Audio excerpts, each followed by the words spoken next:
Is that cooking? I thought I vanquished the Hurtlings.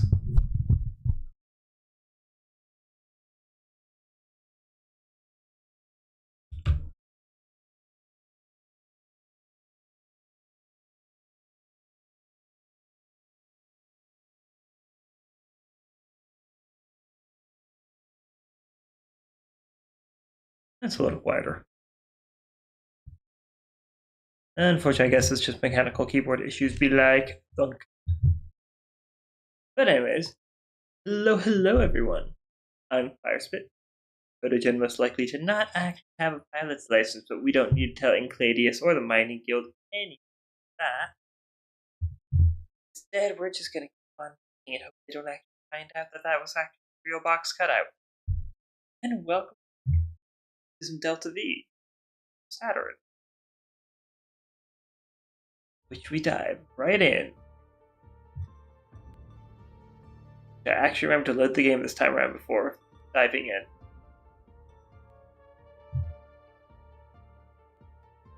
What did I do to this ship? Oh. I broke it. That's what I did.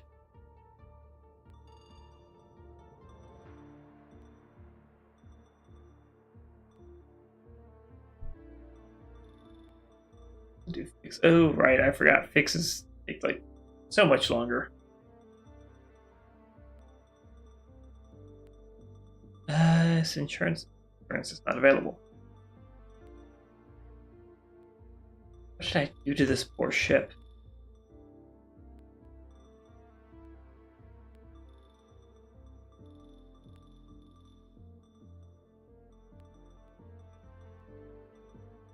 Well, I guess I know what I'm not flying for a little while.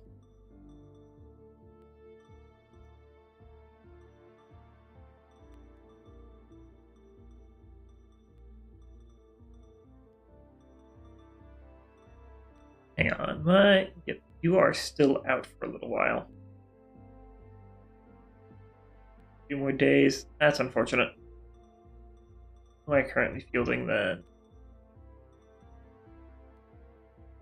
Astrogator, pilot, and a mechanic.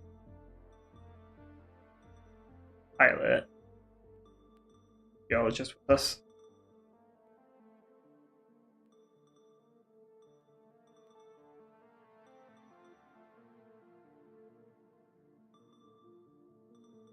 And then this little thing I got silly with, but absolutely no regrets on that.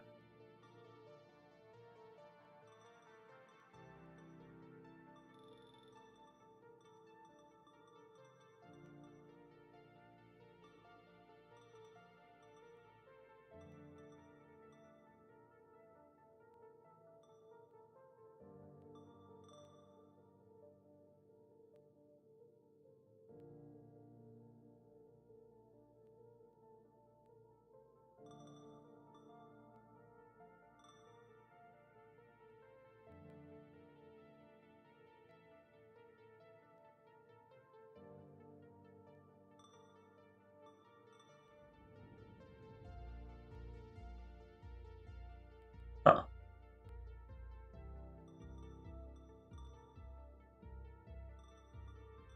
Oh, none of that really matters. These will work just fine.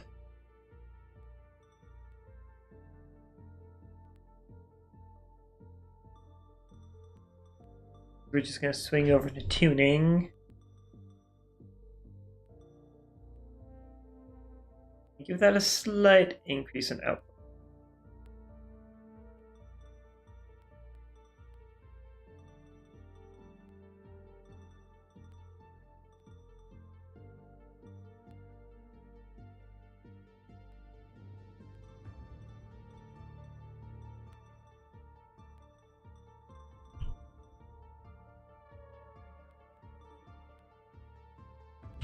Oh, why are you so silly?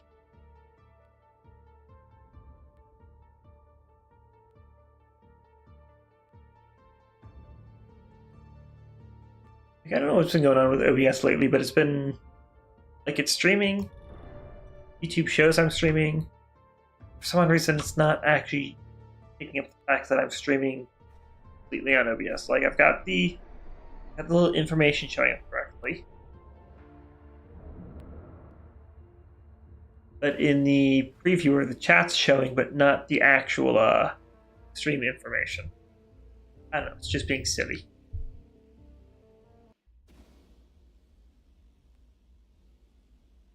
It's being silly. I got my teacup, and I'm supposed to be the silly one here.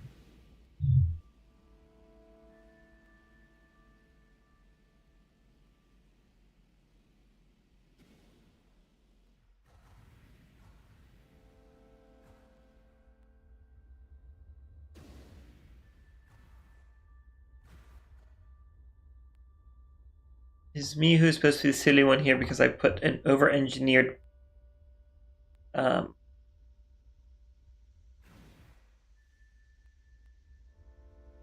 guess ship-sized flamethrower would be the best way to look at it.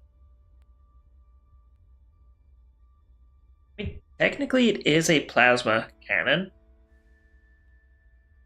because it emits superheated gas.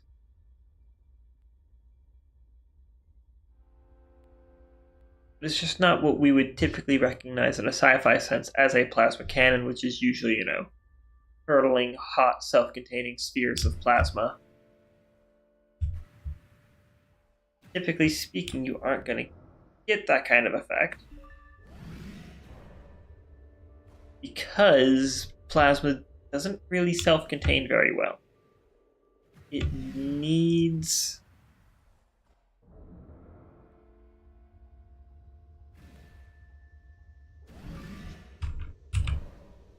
Plasma is properly contained needs an electrical field, or an electromagnetic field around it. Otherwise, it just kind of falls apart, loses cohesion. Not really something you want for a gas that's hyperconductive, which I know I'm saying a gas loses cohesion makes absolutely zero sense. But basically what I'm talking about is plasma does not want to exist out of any specific circumstances. You take it out of those circumstances, it quickly cools and falls apart.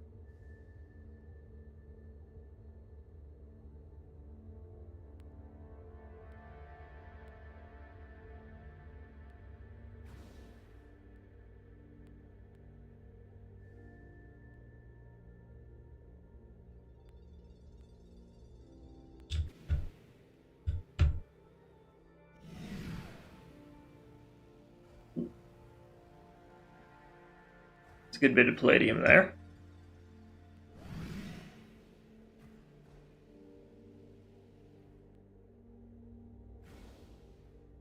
Oh yeah, this thing's working a lot better now that I put a reactor in it, or a auxiliary system.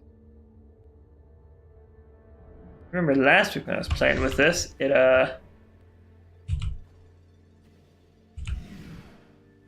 was routinely running out of power.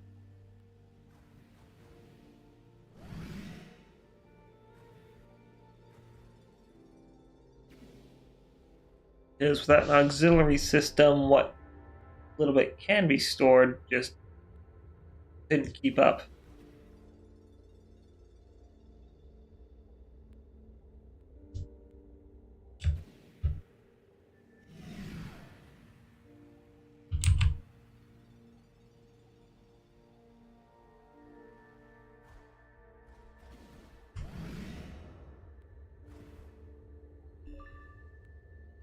Launch. Anyone near me? No, there is not.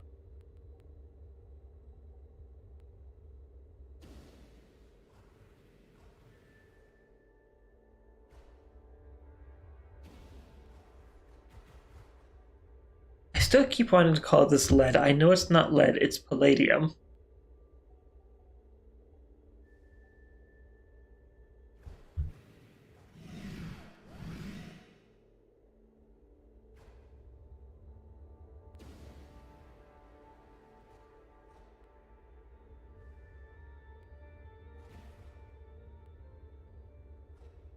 but it's a silly little mistake I feel like most people can make getting the symbol for lead and palladium mixed.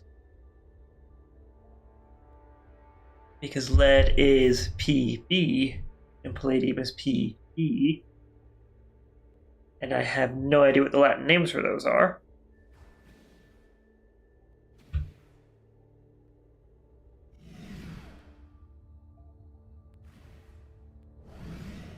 And I guess the really funny thing is I looked up what tungsten's chemical symbol was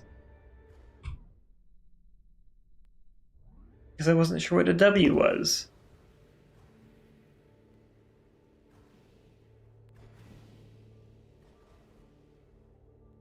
And I so confidently lied to myself about what lead and palladium were.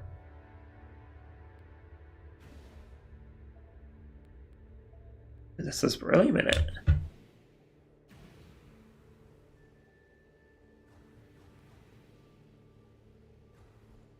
The beryllium, come back.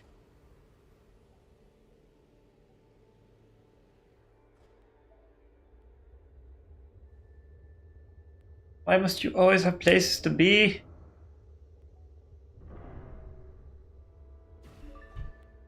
That was a narrow collision.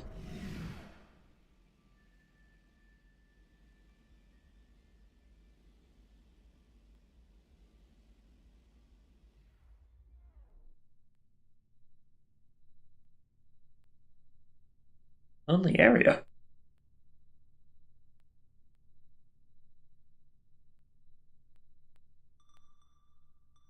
I guess let's go say hi to Habitat Ubuntu 3.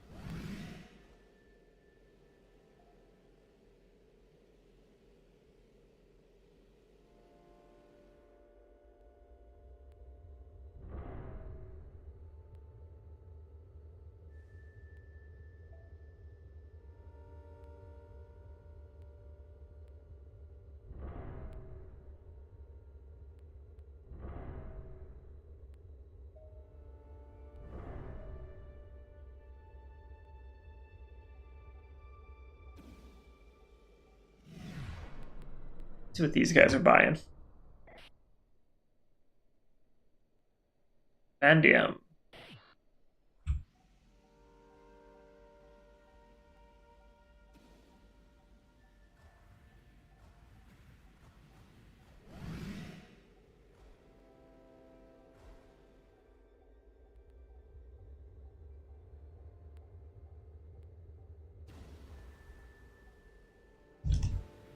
Looks like they may be in a vanadium-rich location, so that'll make supplying these guys quick and easy.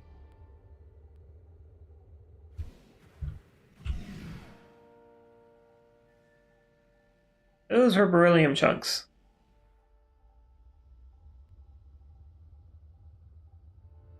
Hey, beryllium.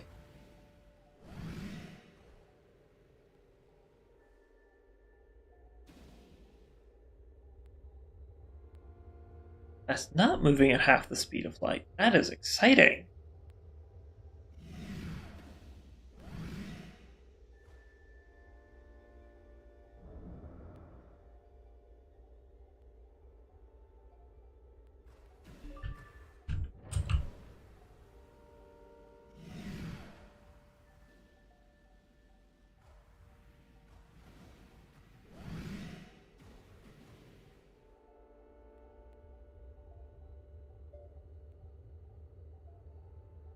Unfortunately, I'm running the Rusatame MPU, which is not the greatest, but it is the cheapest.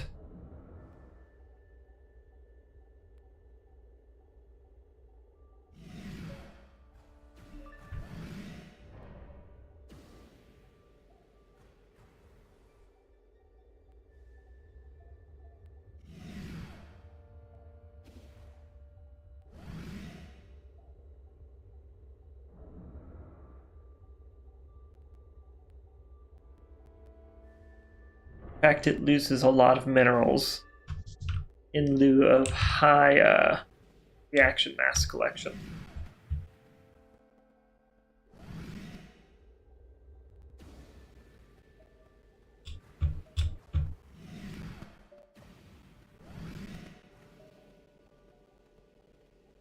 There's some vanadium.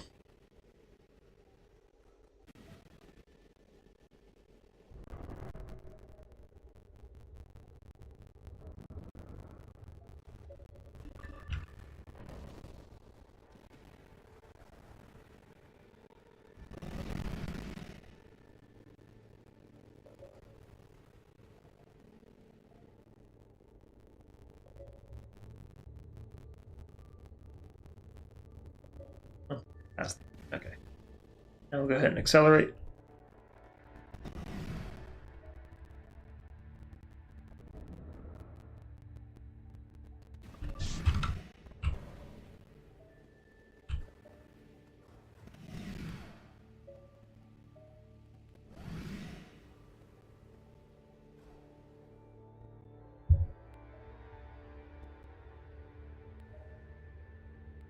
There we go.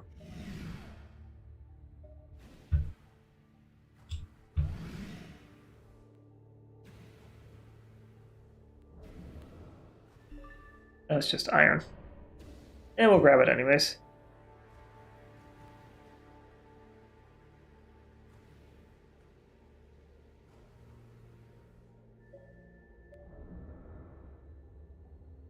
No, it's not the most valuable mineral.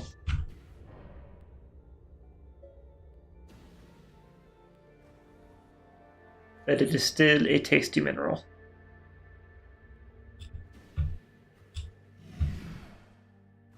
Vibranium.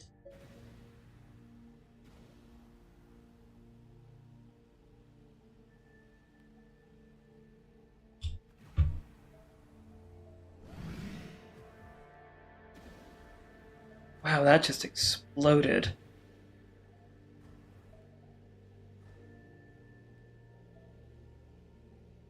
Be sure I hit a gas pocket on that.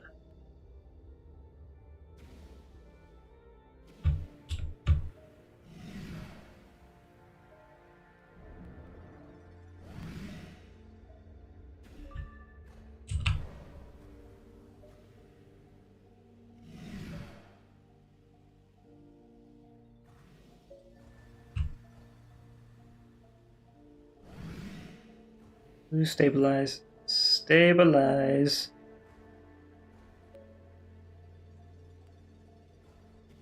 There we go.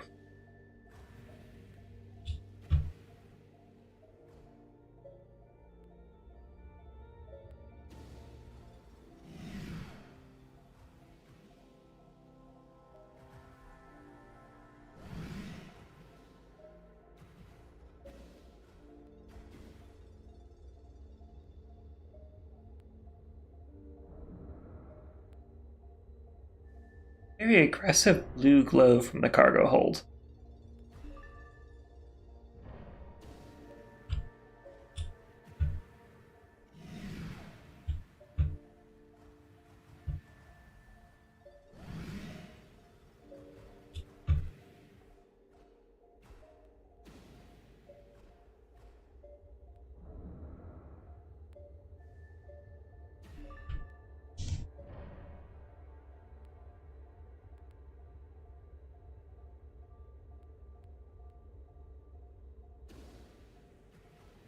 That might have some vanadium in it. Emphasis on might.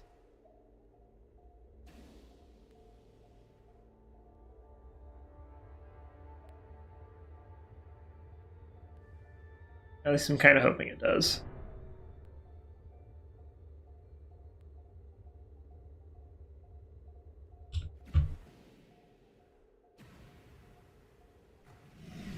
That is platinum. Unfortunate.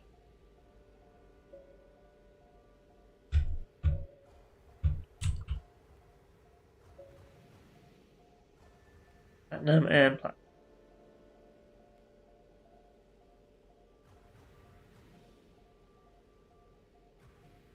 This poor ship is already heavily weighed down. Even with the overtuned thrusters.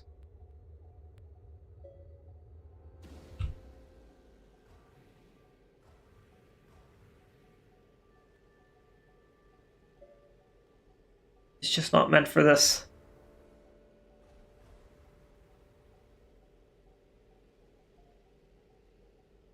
Never mind the fact that this thing has a cannon that's probably half the mass of the ship itself attached to the top of it.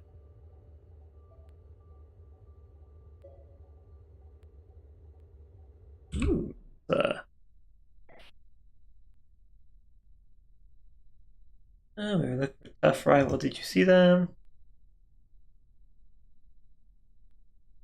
And Tough Rival record says we have an open wear guild on her. What is it? You, Peter McAllister, East McAllister.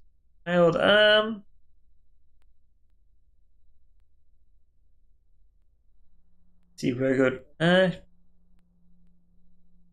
Let's go ahead and cover that. Very well, I'll mark the bounty as cleared. Good luck finding Tough Rival.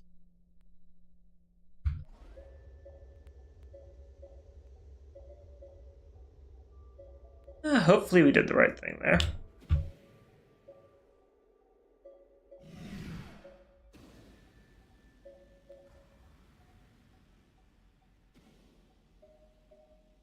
And indicate no vanadium in those chunklets.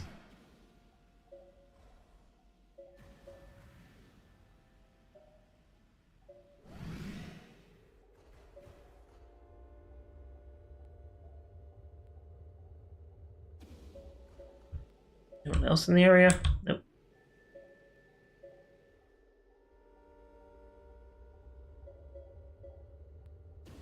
Like all the potentially vanadium rich stuff is going to be down relative to SRA3.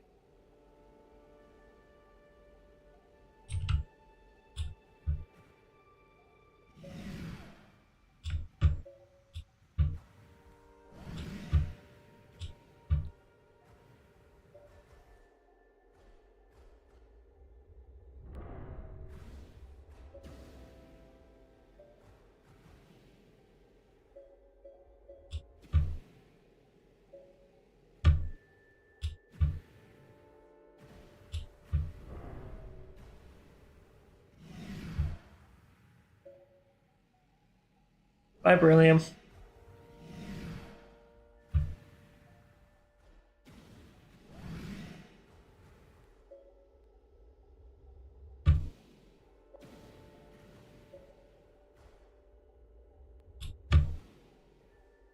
There's vanadium. We're just going to break this open real quick, though. Iron and iron. Okay.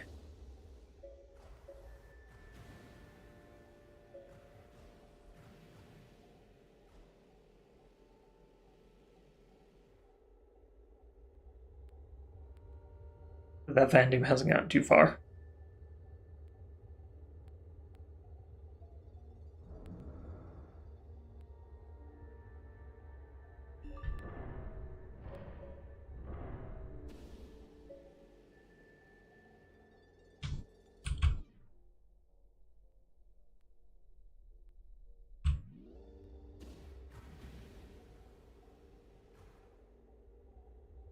Should just be somewhere over here then.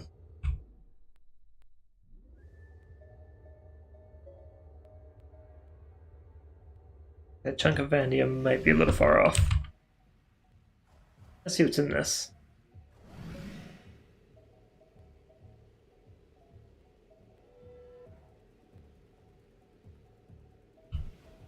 Oh, what is that? That is...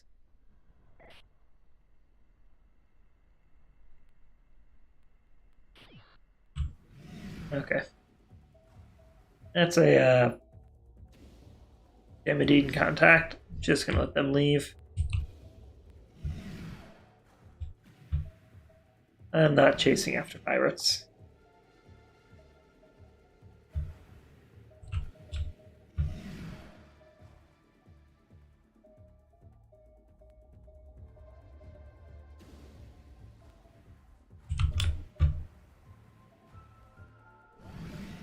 Bonk. Hi, vanadium.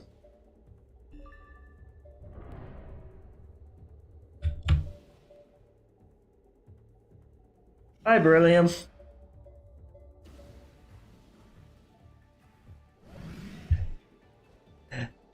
The OCP, that is the only answer to collect OCP or a ship with hull drones is the only answer to collecting beryllium.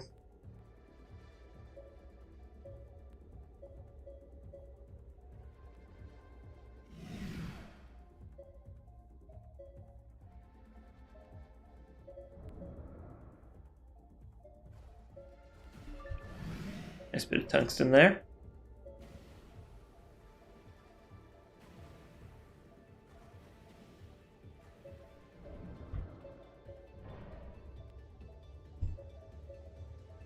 We can't catch up to that.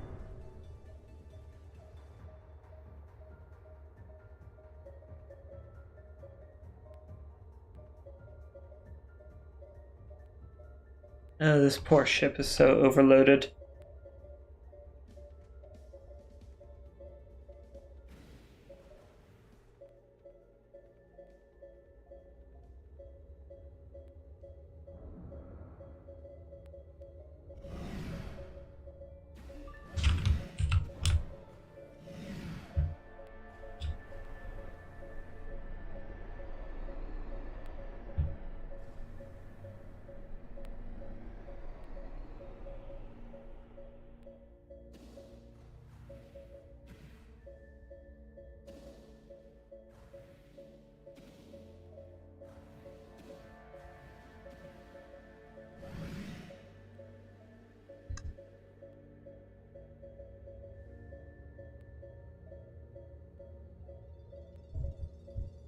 I don't know what has compelled me to take this Kitsune here and,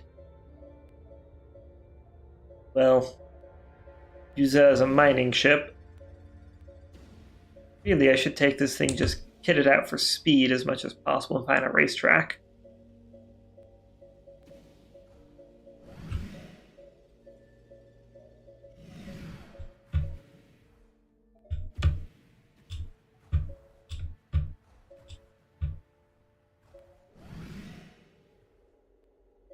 Oh, hey, brilliant.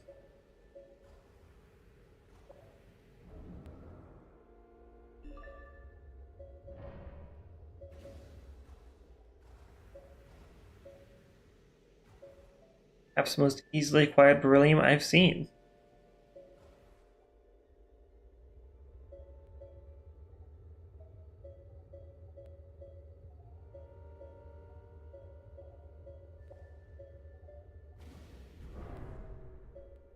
Used to this stuff, realizing you either need to go out and get a gallon of milk or it left the stove on at home.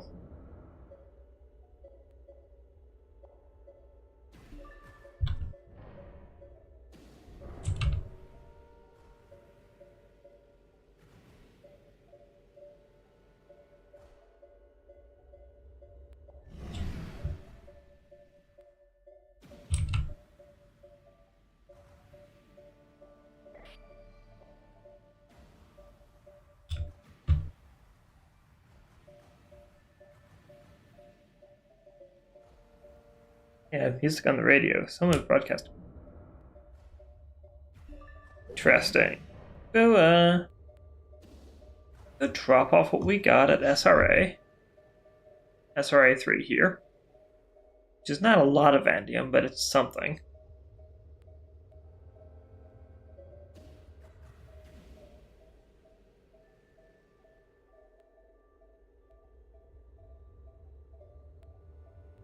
Maybe we'll find one of the other habitats of some of these blasted music.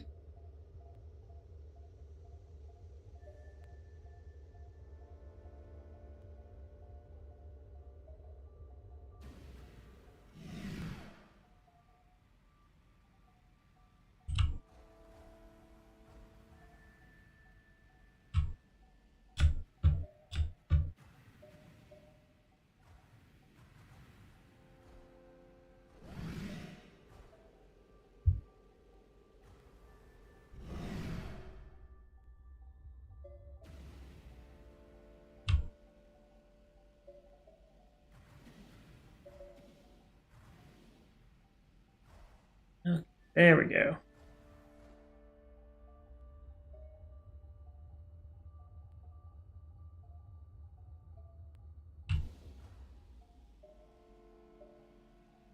It really is kind of a nice looking place, though.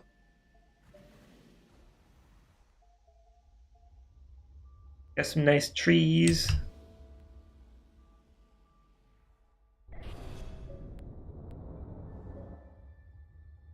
Not a lot, but something.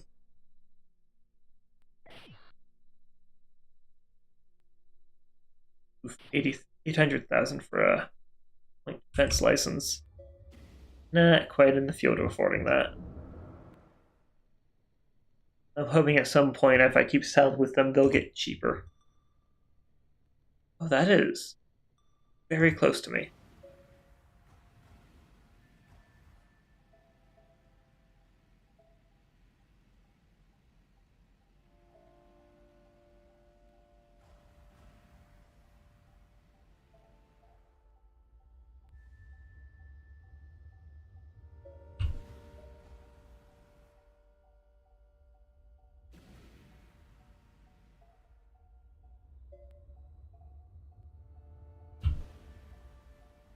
A slight readjustment of course.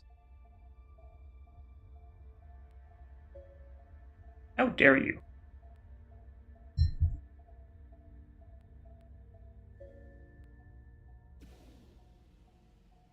Oh, sweet, Sathrai 06.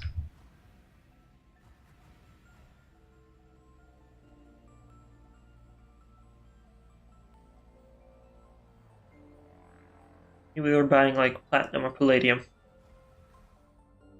Heck, even iron would be nice.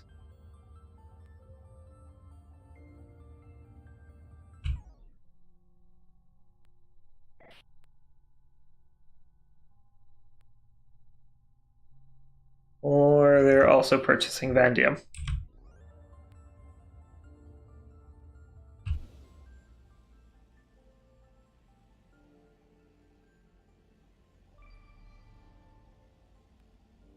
Well, that doesn't help me at all.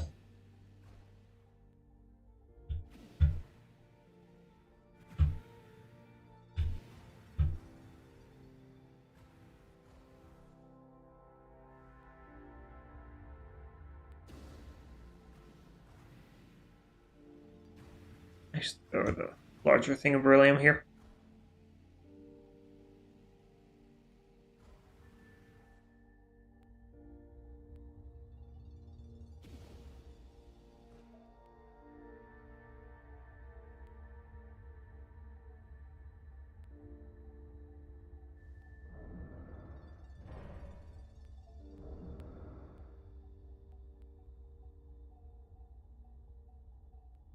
And nom.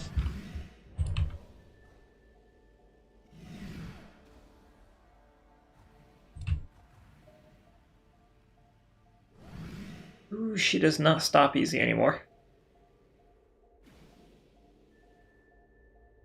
I mean, I guess I'm not really surprised by that.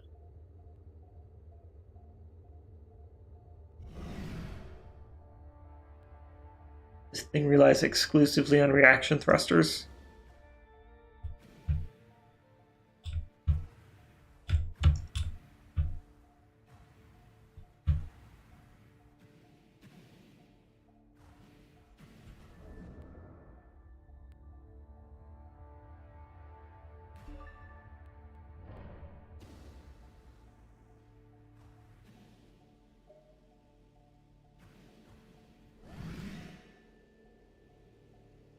Oh, goodness.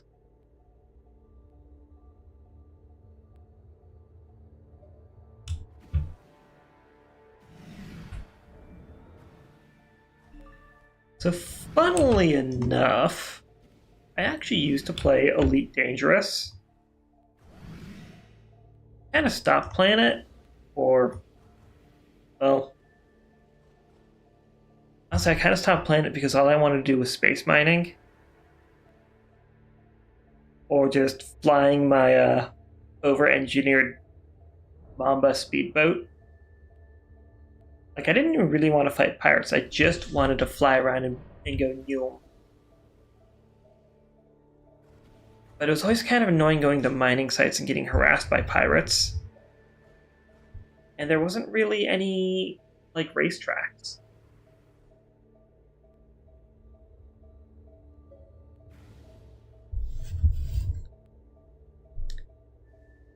Like, without hitting the afterburners, I could get the Mamba going like, and I know this is not probably the fastest,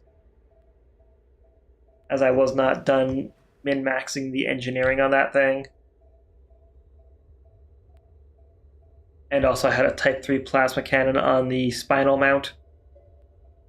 So that's a lot of weight on and mass right there, but without hitting afterburners, it could easily get like 400 or 500 meters per second, depending on how much energy I dump into the engines.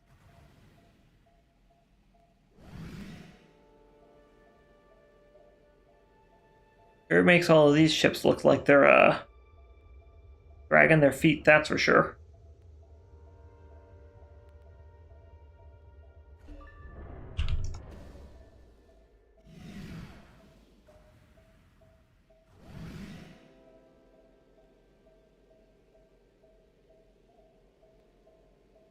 And maybe if people ask or are interested, I might pick Elite Dangerous back up.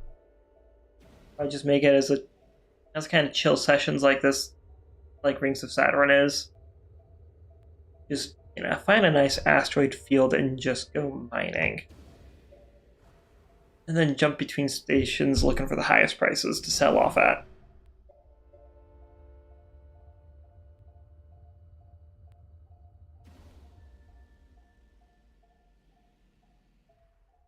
Oh, and another thing why I stopped playing was you couldn't trade. Like, that was honestly my biggest thing, is you couldn't trade credits among other players, at the very least.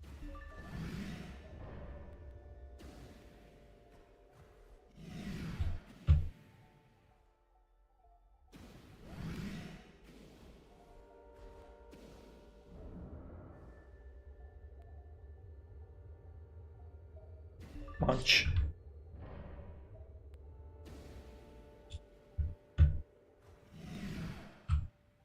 She does not like to stop.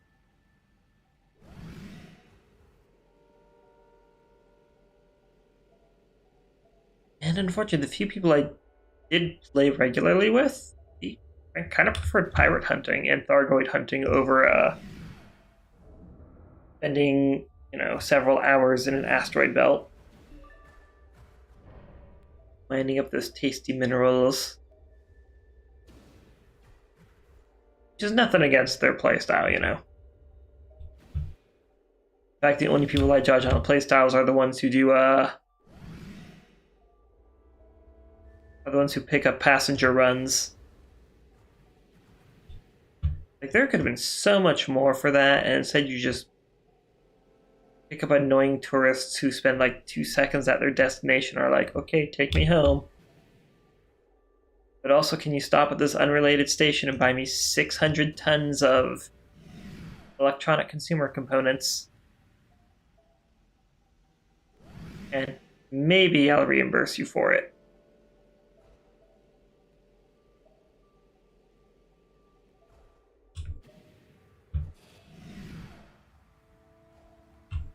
Ow.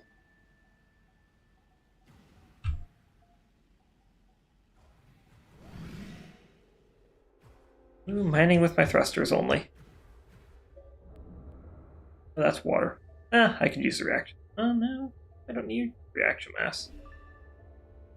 Slow-moving beryllium. Mind if I yes?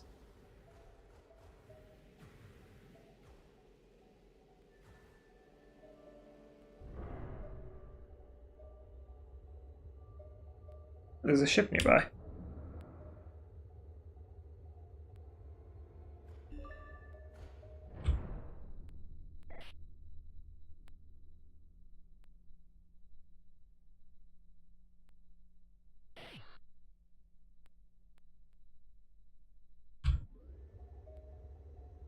I'm sure we'll locate Tough Rival one of these days.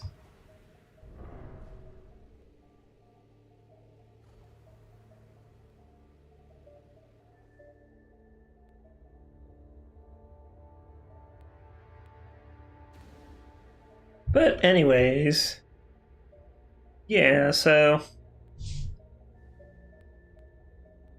passenger runs on Elite Dangerous are just obnoxious because they send you like 300 light years out in a random direction, and then they don't even want to spend any time once they get there. it's back the way you came.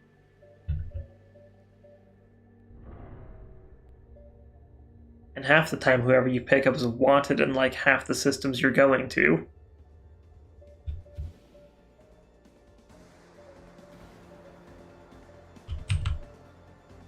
That music is usually an indicator of weapons fire somewhere.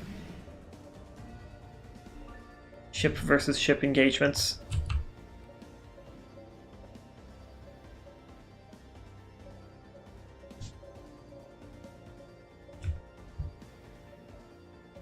I guess beryllium. No, very small amounts of platinum. Ooh, what is that warning?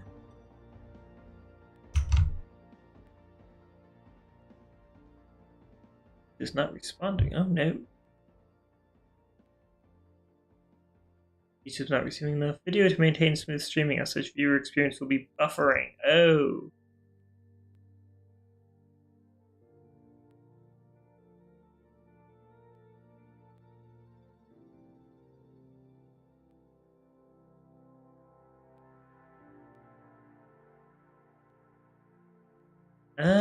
I guess we'll give it a second.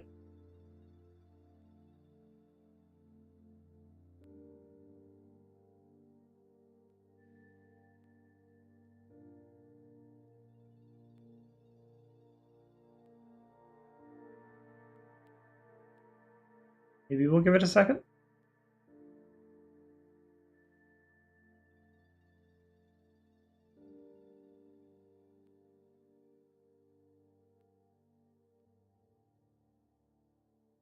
OBS is running smooth again. It looks like the encoder is having a little bit of a hiccup. We'll give it a second, wait for it to catch up with itself.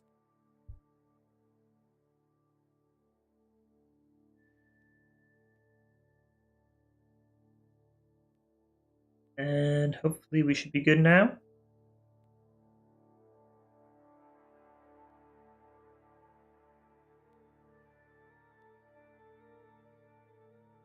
Okay, looks like we're good. Alright.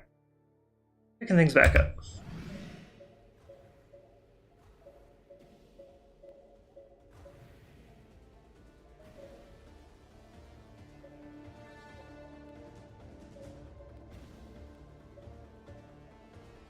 Sorry, it just seems like Thursdays are kind of cursed for me.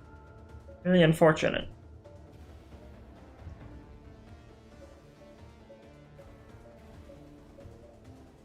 Maybe this is the universe's way of telling me I should stop streaming and get a nice off-board hard drive or something for recording instead. I will continue to ignore the universe's suggestions, obviously.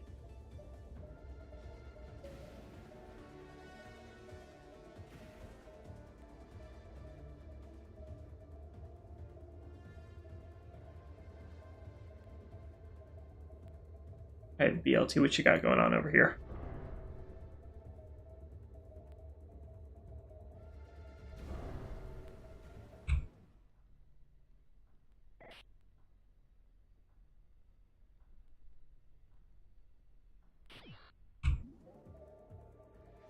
That's how I thought there was an engagement between the two.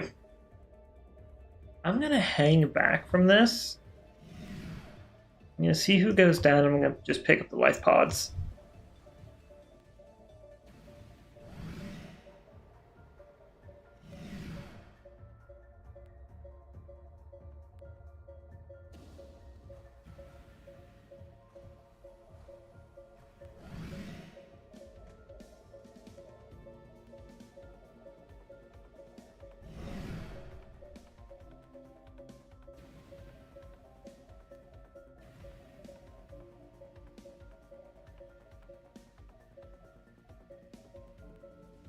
And also maybe we can get to watch some fireworks.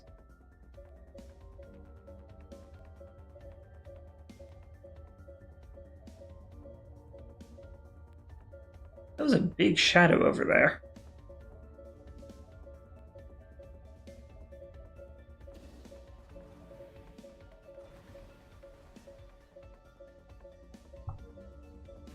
I know, it's funny. I was just talking about how I didn't enjoy pirate hunting, and now I'm going off to go watch pirate and law enforcement engagement. Not even really law enforcement, more like bounty hunters.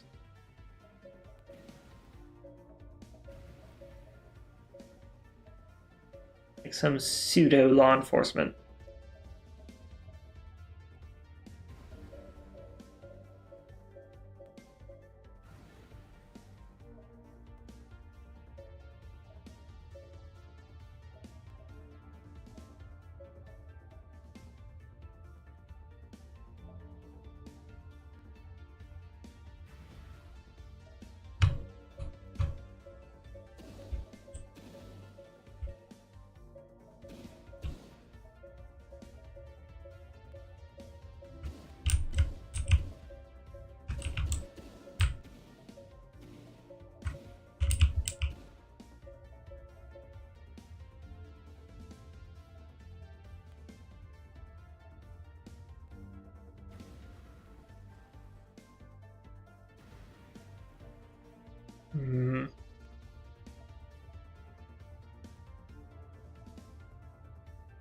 I think 4039 might be offline. Yeah, they might be out of commission. It doesn't look like they've dropped a life pod either, so...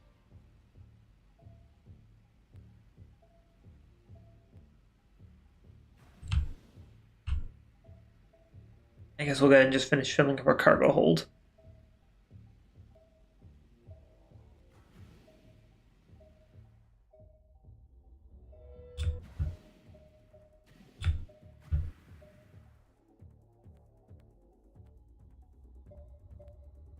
Something other than iron.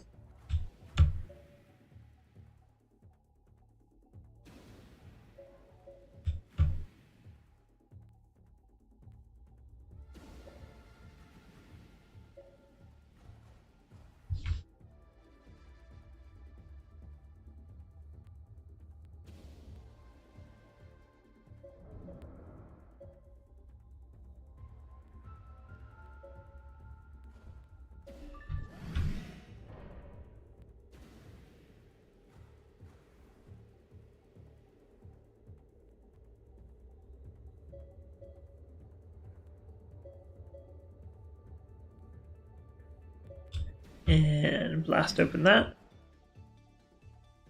It's just more iron.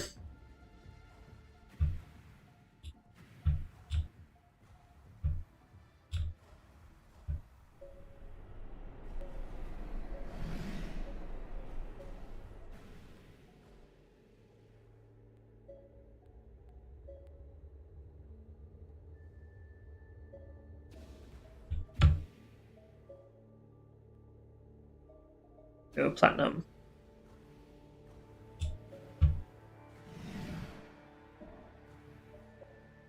Also in the realm of space games.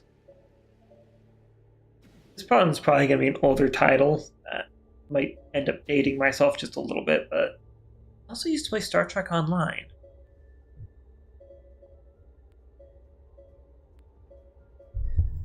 Granted, it's more because at the time I couldn't afford to, or it's not that I couldn't afford, it's my computer couldn't handle Elite Dangerous at the time. But, I did actually have some fun playing it, even though there were some things I could argue against. Never really was a fan of the trope of aliens are just humans with funny foreheads that Star Trek kind of perpetuated. Not that the developers wanted to actually do that initially, that was more budget constraints, but that's a whole other mess that we're not going to get into.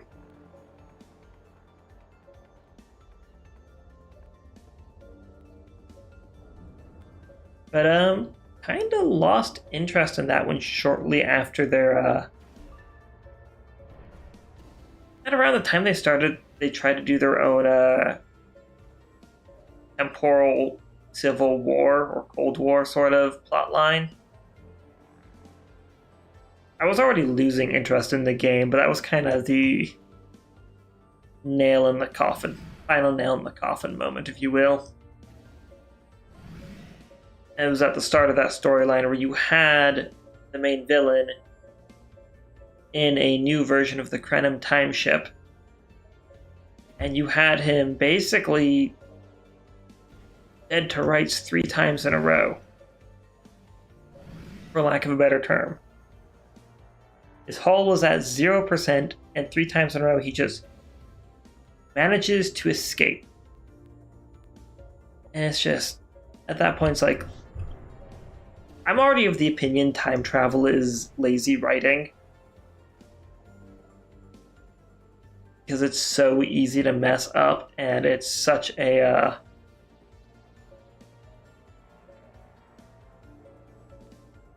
it's such a painful tool of we don't know how to hold an adventure without doing something weird, kind of. Oh, I don't know quite how to put it. I'm just not really a fan of time travel stuff. Which I know, playing a Star Trek game and not liking time travel stuff, that's... If it ain't Doctor Who, it's Star Trek when it comes to time travel. Doesn't mean I have to be a fan of it. That is the...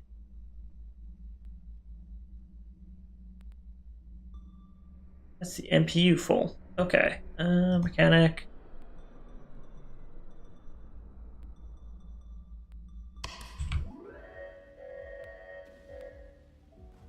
I am full of platinum. And somewhere around here is an unknown contact.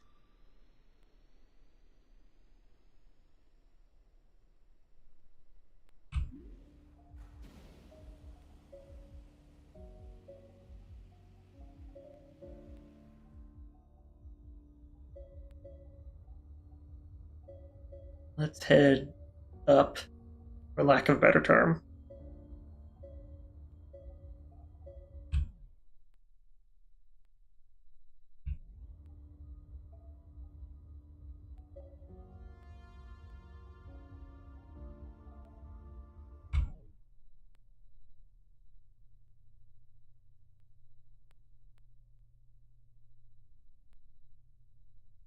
Hang on, what's my bearing?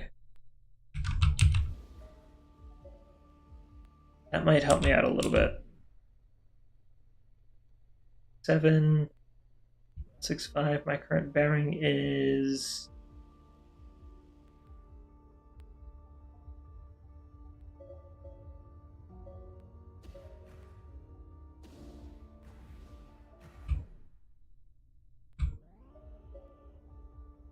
that would be 165. That would be BLT. Okay. Keep heading this way.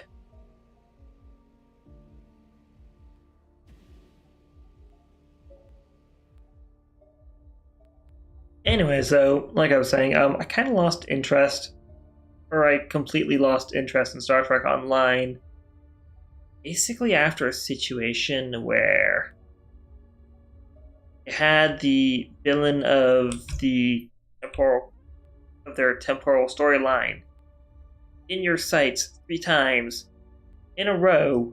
You have them. There is no getting away. Then they Deus Ex Machina away. And it's like, okay. At that point, you know... Okay, that's not the right direction. At that point, it's like, the writers have gotten lazy.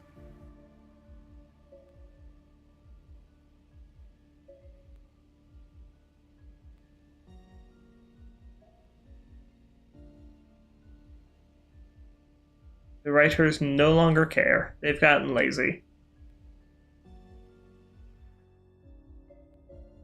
It is not worth continuing this in that kind of a mess.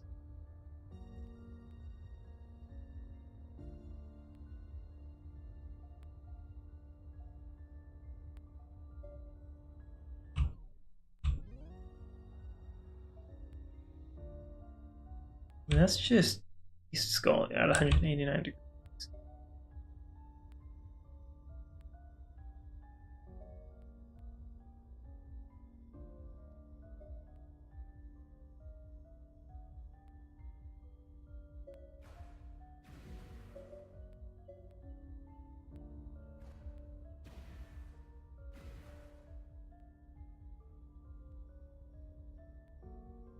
It's just kind of disappointing because I had a before that, I was having fun in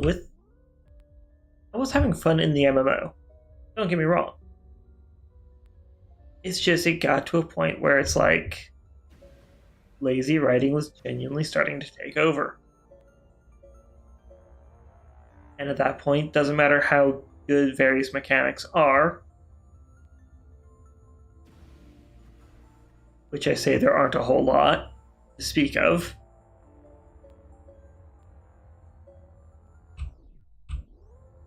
It gets to the point where you're just not going to have fun anymore. And it's best to not waste your time anymore on it.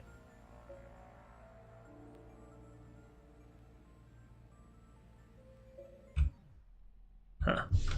I have completely lost that contact. That's unfortunate. Alright, well.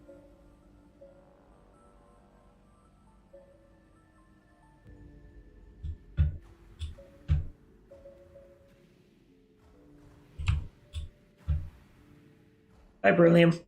Jeez. It's gone. Every time. Oh, every time.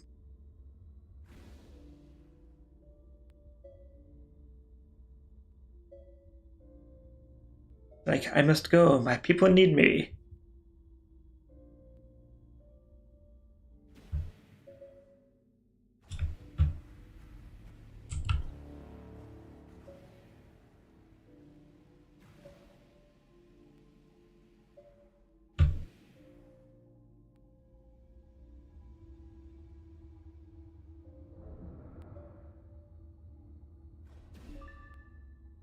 See, this beryllium over here is moving at a much more reasonable clip.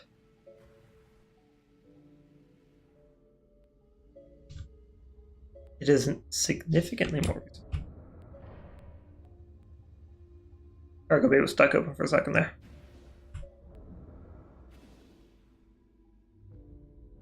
Did I not pick up that beryllium chunk?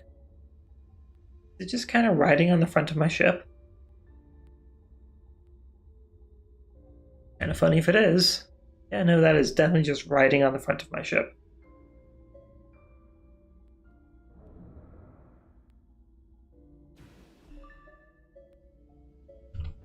There we go.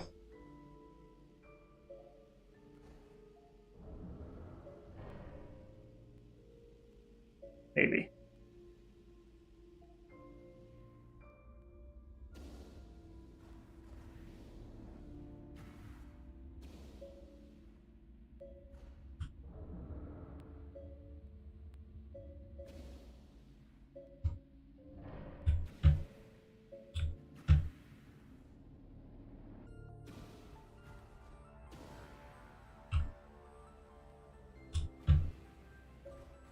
Iron, more chunks of iron. And we may as well just pick it up.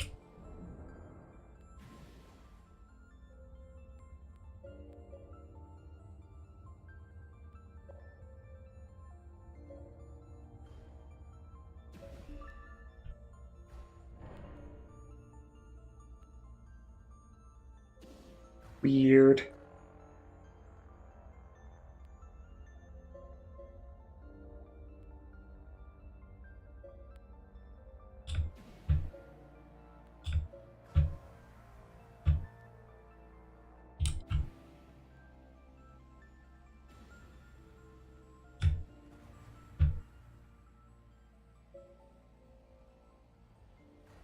Yes, I suppose since I'm on the topic of Star Trek Online, I did get the Pharoson and Catalian races unlocked.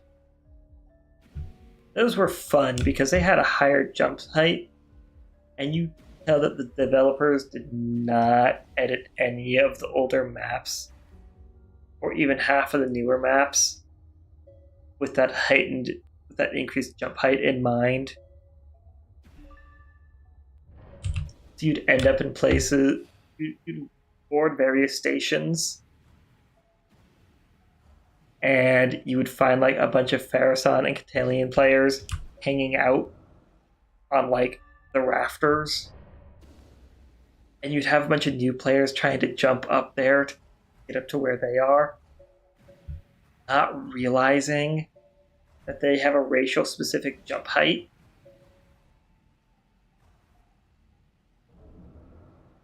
And I kind of did this too, where I'm just sitting there on top of the rafters watching people. I'm like, hang on, you almost got it.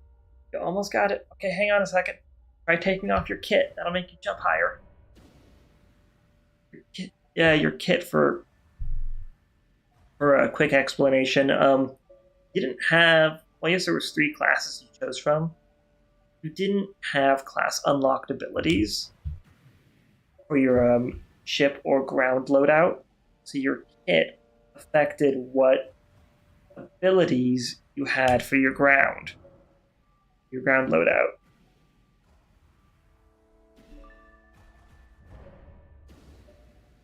Which was kind of annoying because they weren't fully customizable. So there was cases where it's like you had a kit with stats that you wanted, but there was like 2 abilities on it that you didn't want, and another kit had 2 abilities that you wanted, and you could not remove module abilities and swap them between kits. Each kit was locked into abilities, which was a little annoying, but yeah, no, great times trolling players with the fact that playing a kitty race could jump higher. Yes, they were Anthrocat people. Not everybody who is into Star Trek likes them because they're from the animated series.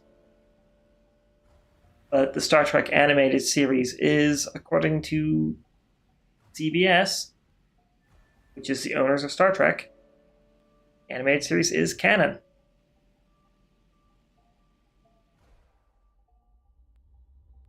And it was a lot sillier, but that's a whole other story.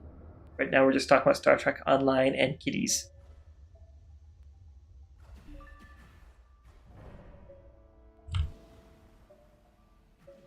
Why is that green? Is that wearing out? Oh yeah, it's wearing out. Oh, that's interesting. It turns green. It's fine. We're gonna head right over.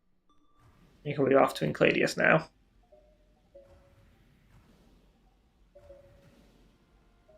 You're pretty heavily weighed down.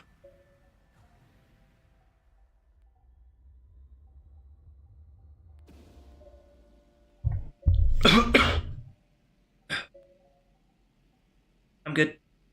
Just liquid down the wrong pipe.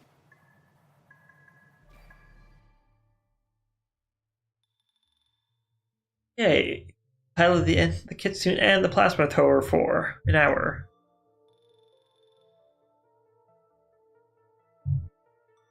Okay,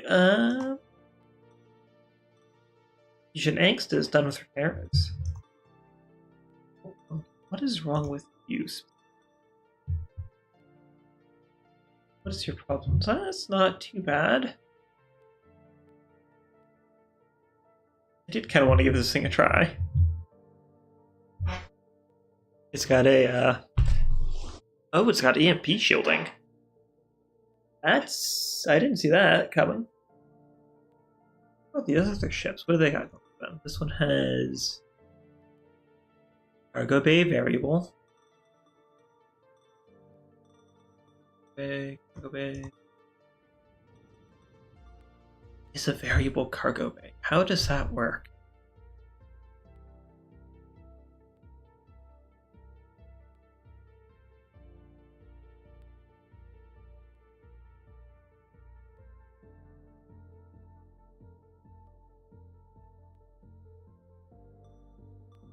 Huh.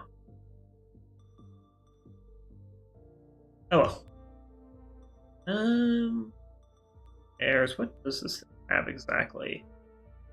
New point defense microwaves. I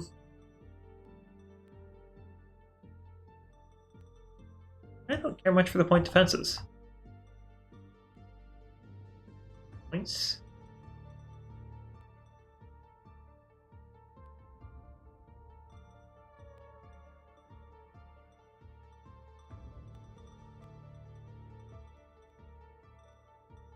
Yeah, this one may take a little while to retune, so let's go ahead and grab Fusion Angst.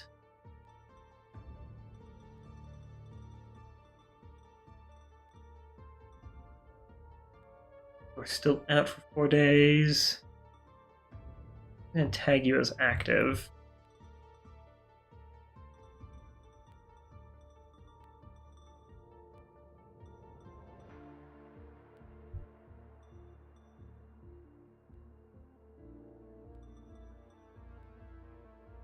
Let's spend 3 days at the Skydome Resort and a day here.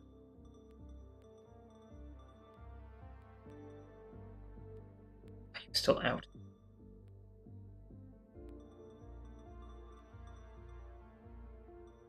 The pub.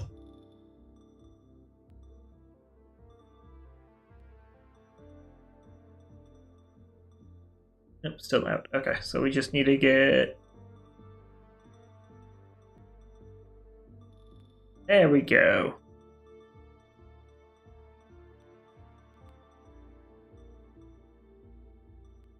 Now we got everyone on board. We have a full complement. Okay, granted the ship can crew up to 12 people. We have a half complement. We have a skeleton crew. Spooky.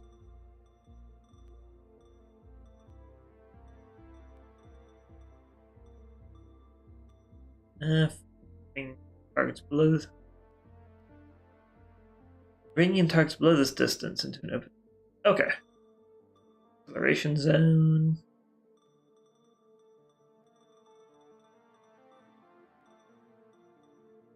One thing I wanted to do on this actually. The nanodrome. Swap this to a harvester. Yes, that's a lot more weight.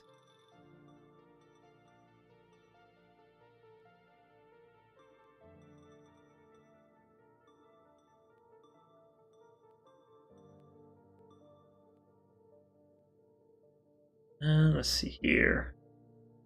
Reactor would not be able to keep up with heat, but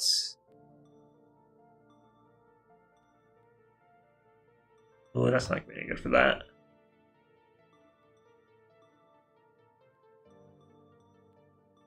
Doubles the propellant consumption.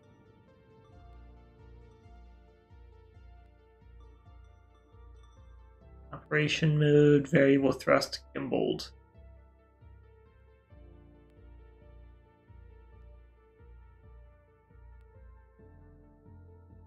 This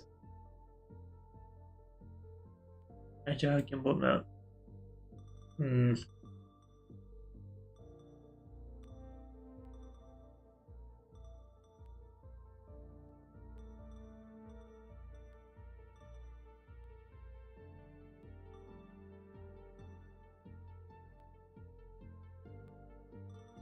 problem. We'll make the medium last longer and make ore retrieval more manageable.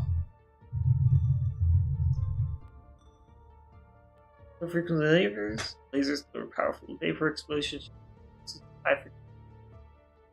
Honestly, we're gonna lower the laser output on this. We're gonna up the frequency.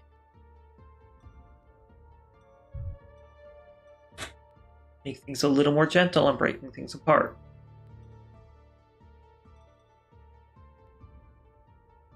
And up to 35 hertz. Mass driver will keep where it is because I use that for defensive measures.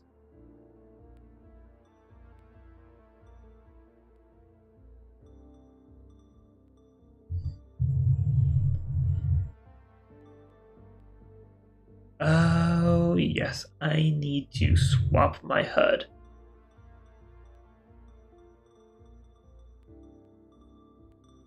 I'm not a fan of the Elon HUD.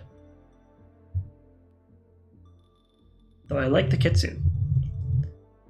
I just wish I could change the colors, but I like the kitsune.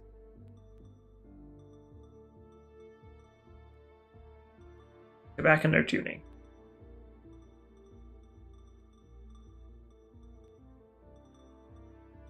Holodrones, we're not going to mess with those. Those are fine without any tuning.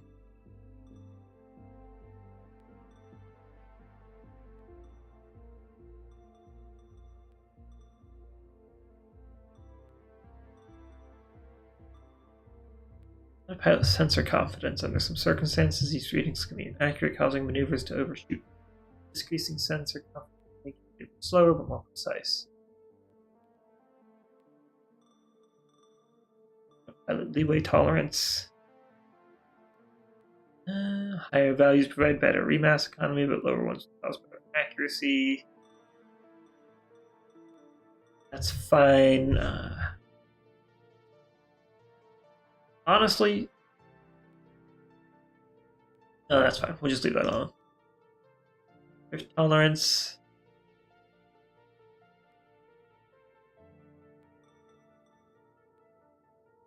Angular velocity limit. Notice the angular velocity autopilot will use when setting. Higher values allow swift maneuvers, while lowers will limit.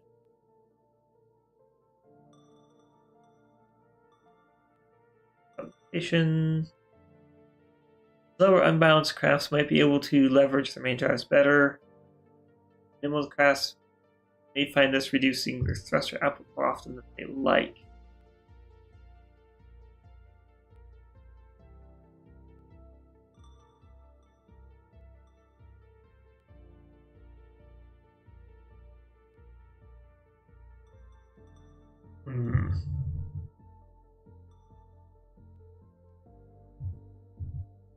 Increase rotation priority.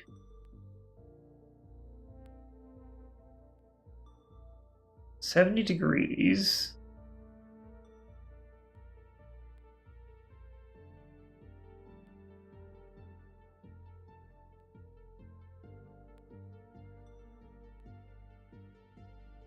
Or 70%, sorry.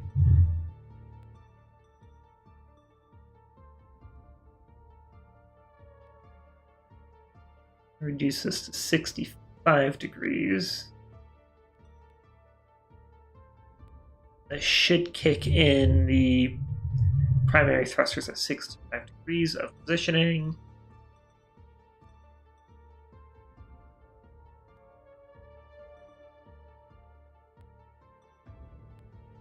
At launch dive.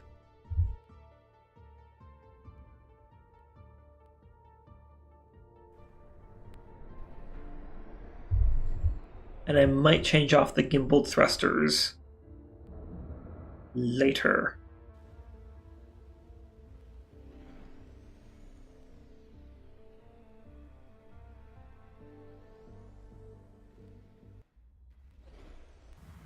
If only to swap for something with higher thruster capabilities.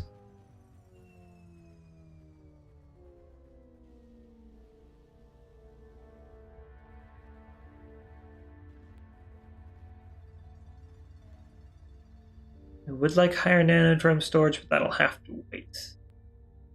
Right, mass driver disabled.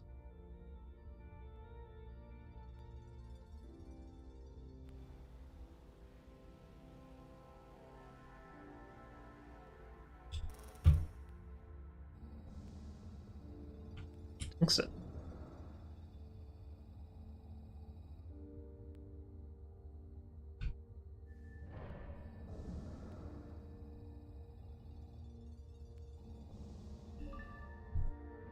Alrighty, nice find.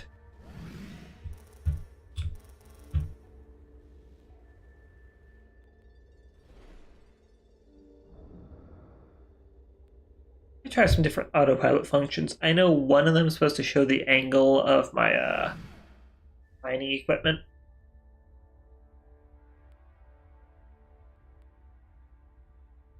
Heading in towards it. We're just moving very slow.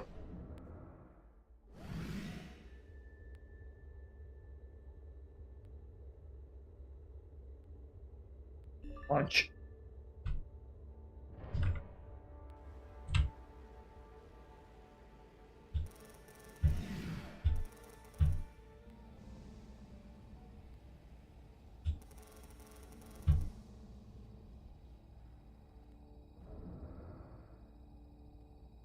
And maybe with a higher frequency beam for more gentle brake parts, Hurtling won't try to run away at half again the speed of light.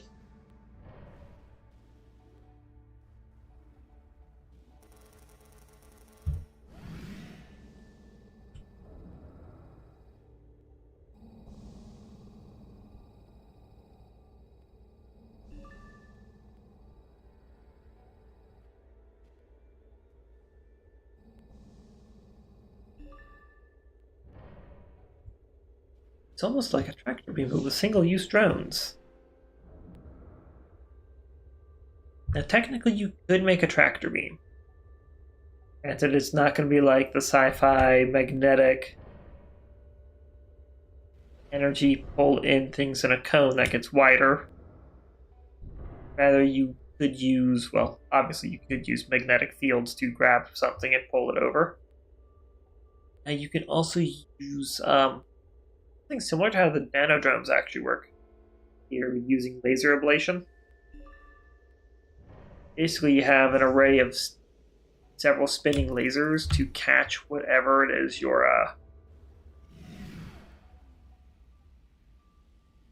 trying to grab, and just kind of slowly nudge it towards yourself using low power lasers.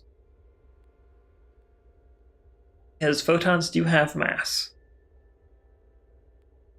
and in the proper application and circumstances, you can use that to nudge things towards yourself in an environment like space.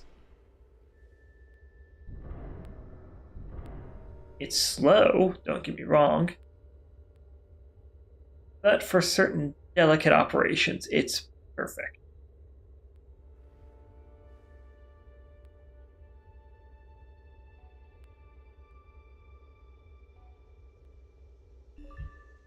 Just like that. Perfect.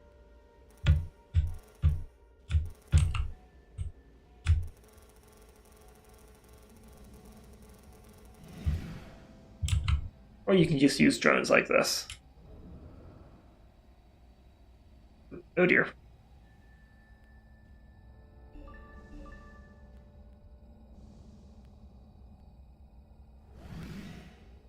Oops. I accidentally catapulted out my own cargo. That's not the end of the world.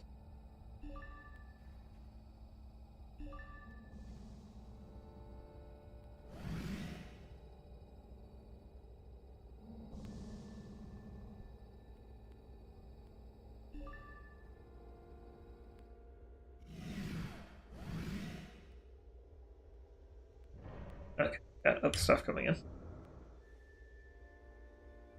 I mean, it shows right there on the short range sensor, so larger blips are stuff that can be collected. Actually, I think the correct term is pips. On a detection screen like this, I think all of these are technically called pips, not pips.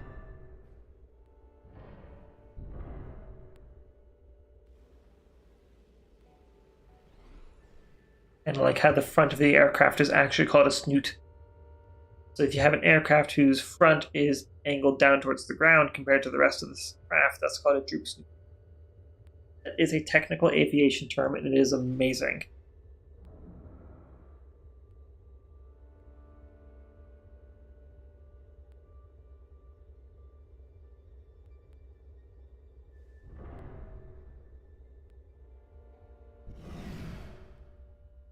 Launch. Not a lot in that, but I'll take it anyways.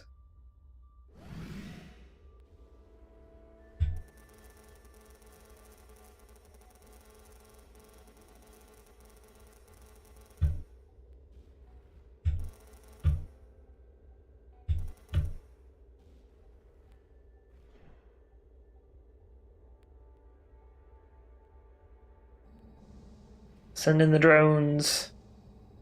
Except for apparently that chunk of beryllium there, it's off on its own business.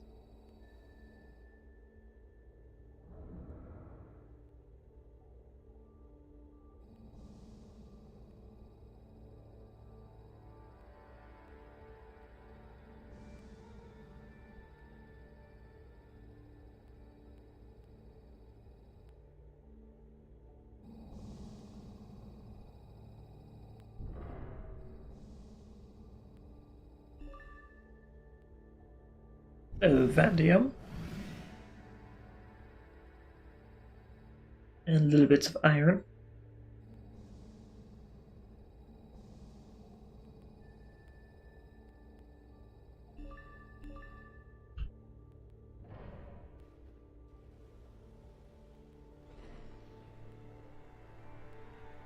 And just switch those off just to grab the single. Speaking of palladium, it's mostly water, so there's a contact nearby. And he is not responding to hails.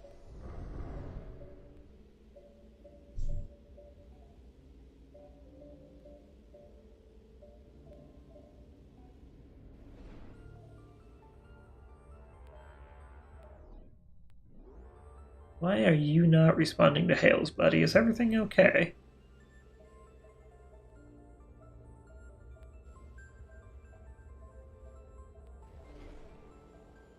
You a life pod?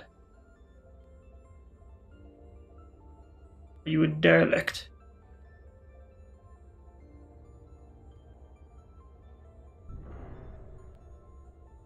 You need an adult. Unfortunately, I happen to be one.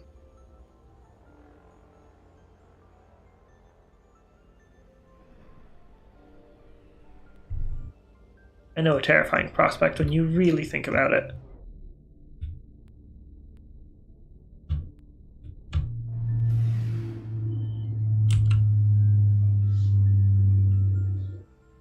Ah, they're a traitor.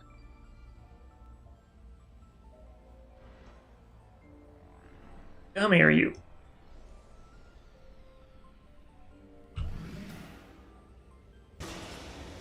Ooh, that's not a good hit. It's something, that's for sure.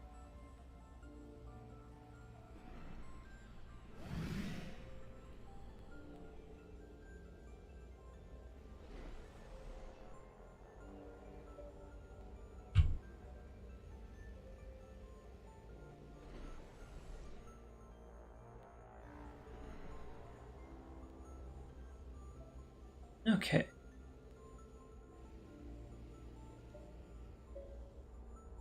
Nice controlled approach. Hey, buddy. Anybody home?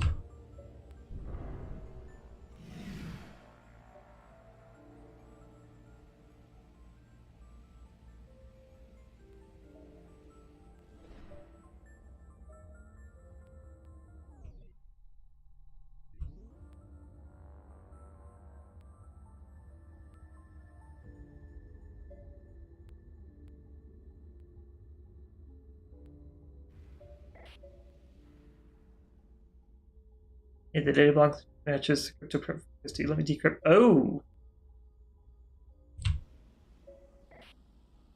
This is fourth entry in the research log of Dr. Christy Armstrong.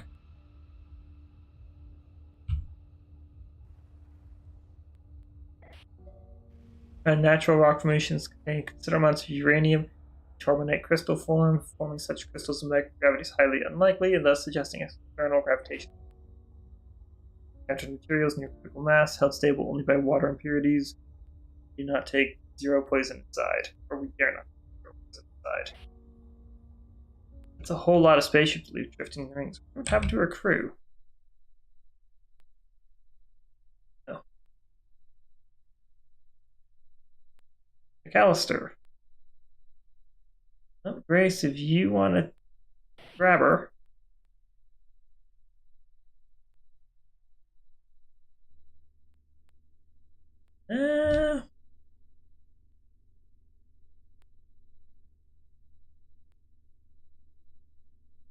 I'm sure it's fine.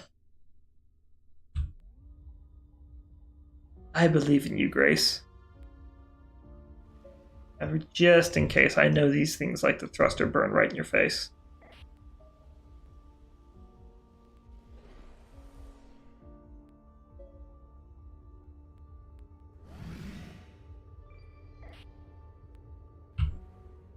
Excellent. Would you like to see?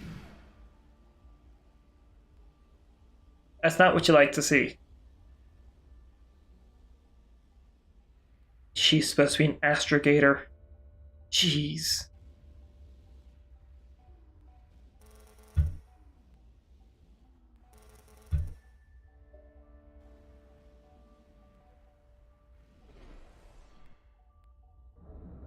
I guess I'll see Grace back on Encladius later.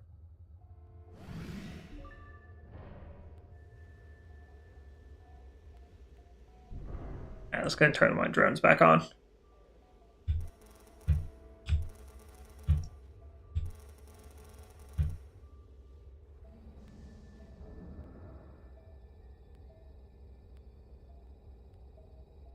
I guess technically she's an astrogator, not a pilot. I'm still gonna have to give her flack for it.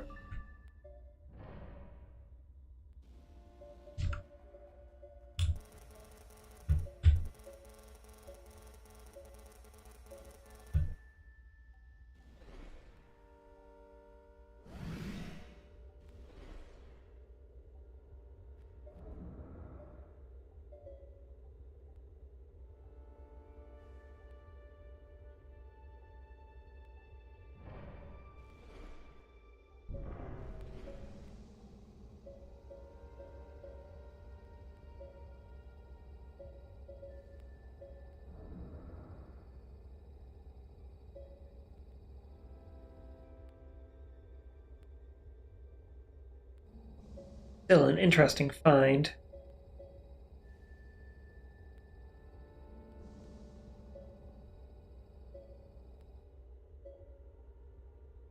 But it's not poison zero, so I wonder what that encryption key was doing on that ship for.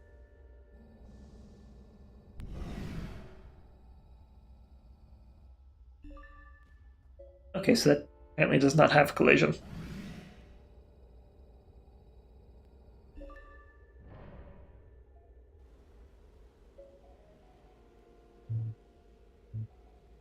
It is too sneaky to be impacted.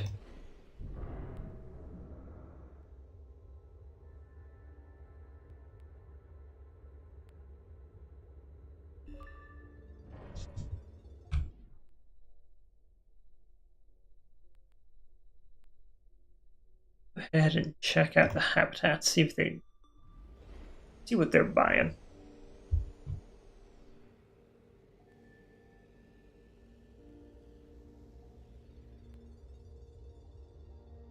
And why are they buying?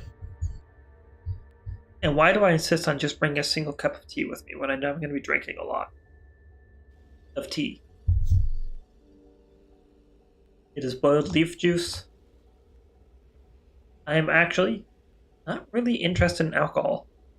Like, I'll have it every now and then, but I much prefer to cook with it, which ends up, boiling out all the alcohol because it has a significantly lower boiling point than water.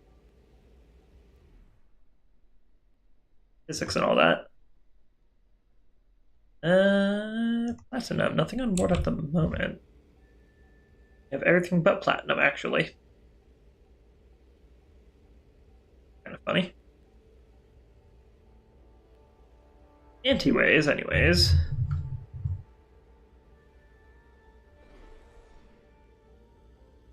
Yes, I should. I used to just have a teapot with me while doing this. I should start doing that again. Just fill up a teapot.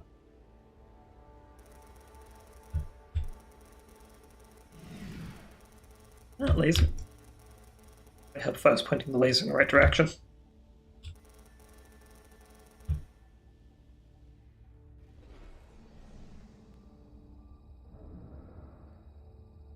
Laser pointer of doom. Yeah, I don't know where I was getting with that.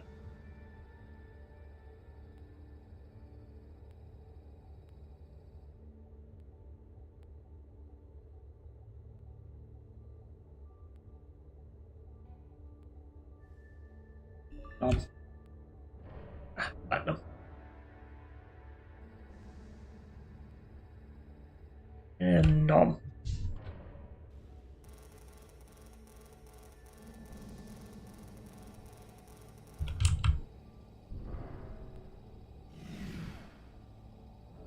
I know I run the risk of catapulting my cargo out, but this is going to bring her to a stop.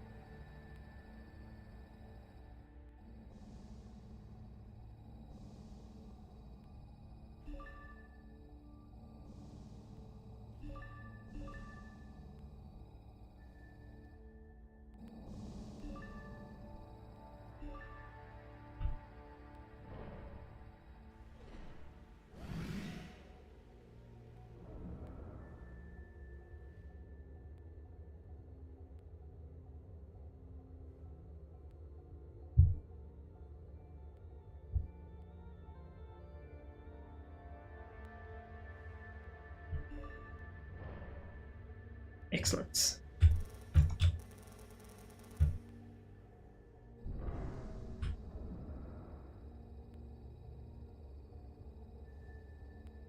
Platinum-rich environment.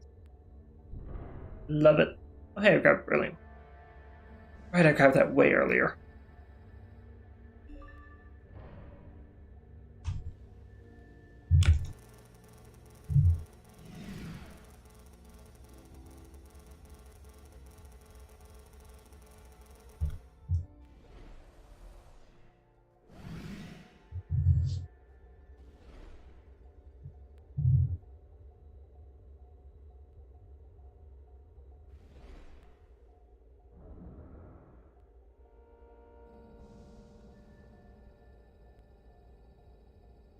Hey.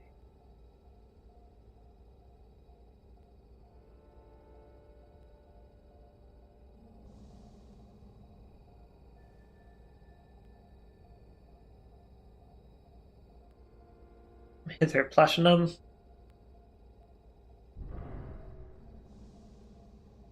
Be ready to be thrown into a cargo hold of evil or something.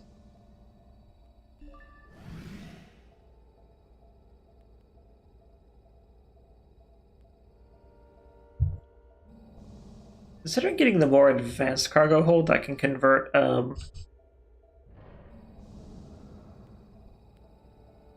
vanadium and vanadium and iron into like nano drones.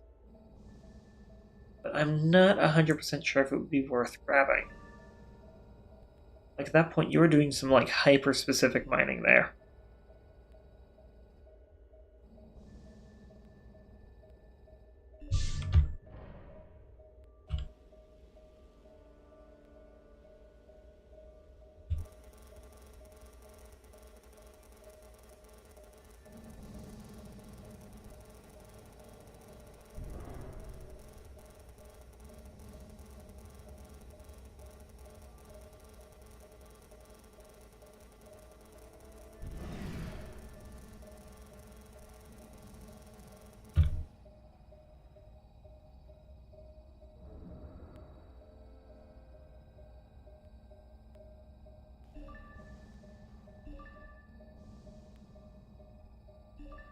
Bye, platinum.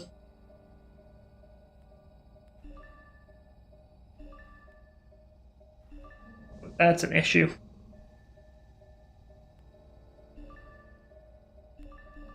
There we go. It is an issue that solves itself.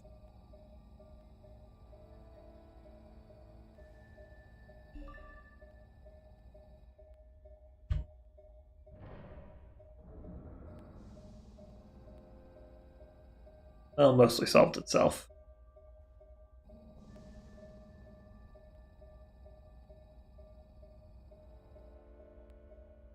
Oh, it's beryllium. Such a tiny amount of beryllium, too. It's got like a couple of crystals hanging out.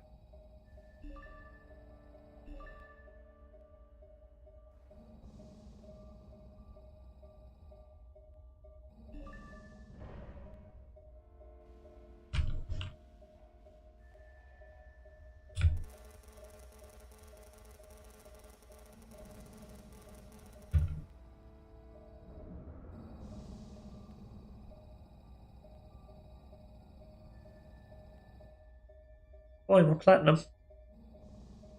And oh, MPU is pinched. There's a pinch in the MPU, and nothing's going in.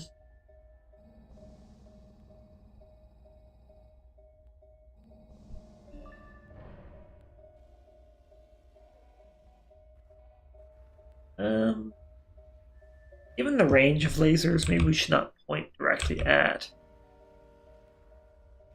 habitat. We're gonna go ahead and slowly reposition.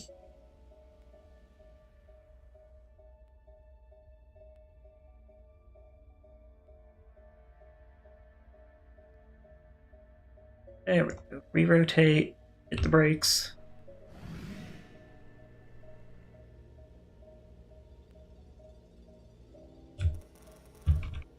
Oh, another contact.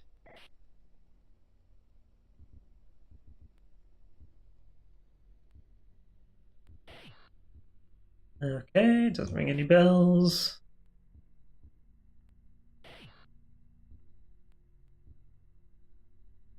This will be expensive, but that's some insurance right there.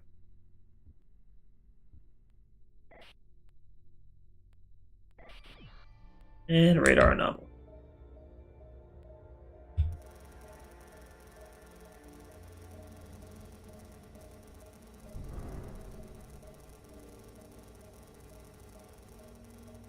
Which I don't have a hull arm, so I'm not going to risk sending another one of my crew members out on EVA.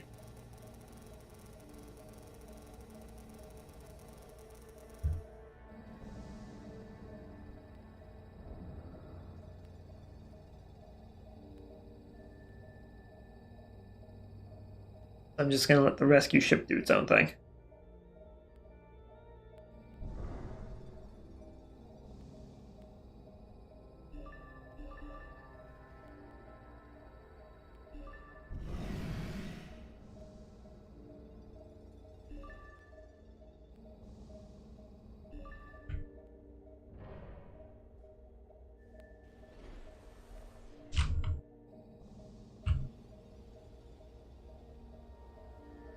I should not have tried to accelerate like that. Like a little bit of acceleration would be just perfect, like so.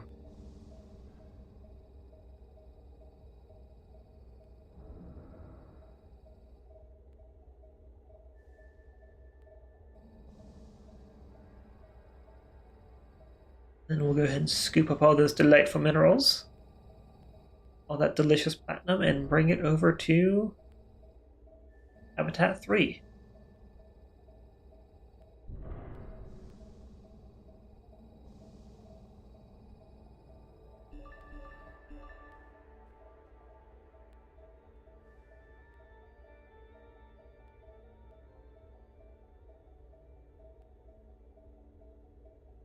But also, that was great. We just acquired 200,000 in insurance coverage.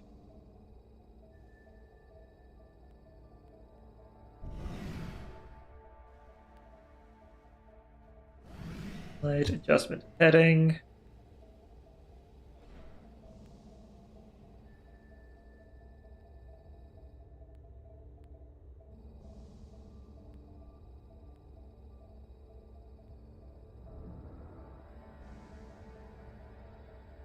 This is not a lightweight ship by any means. That's 43 tons of ship. That's a lot of ship. So they're a very fancy ship. I wish I could repaint this. Because completely unbiased, I would paint it purple and red with green highlights. Do not let me go into interior design.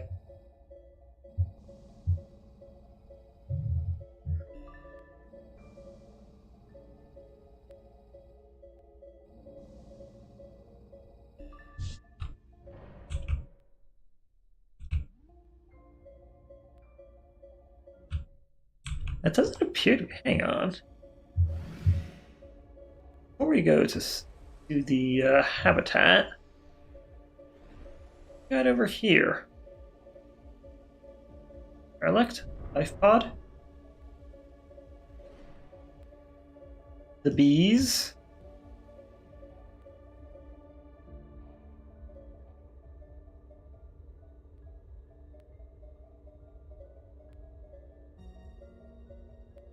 Save with my drones. Or switch them off for the moment at least.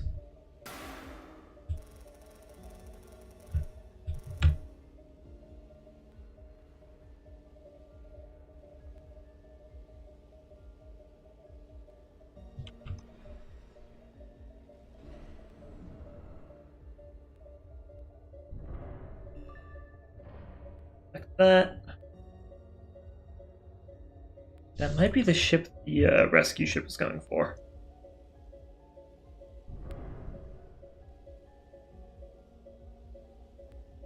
It's a derelict, which I'm assuming it is given the spin. I may just leave it alone.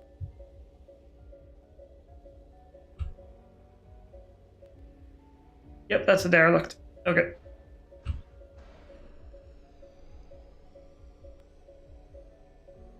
Not my problem. Ooh.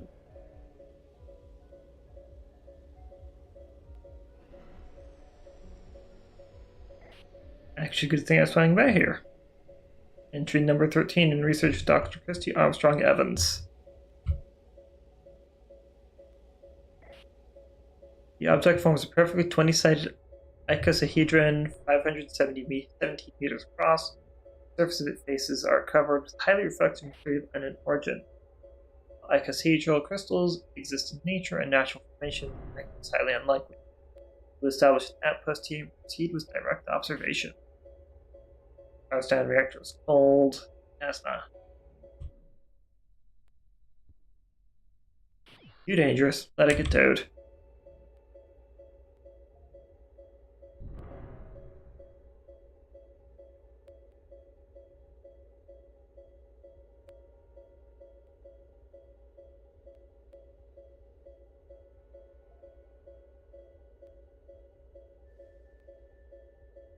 Keeps me while I watch these guys do their work.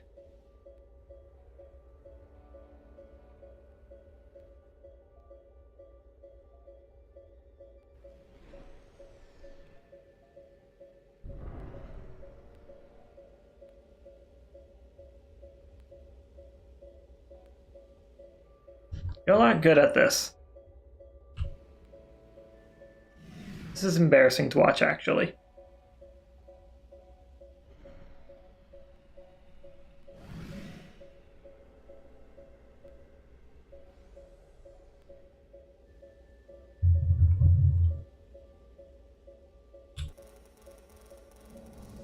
Hey, beryllium.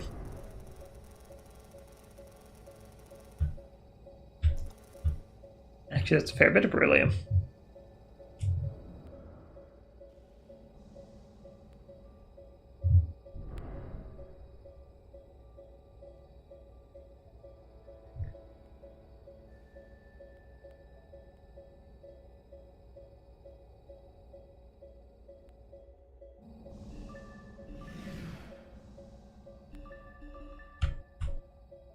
And a little bit more vanadium.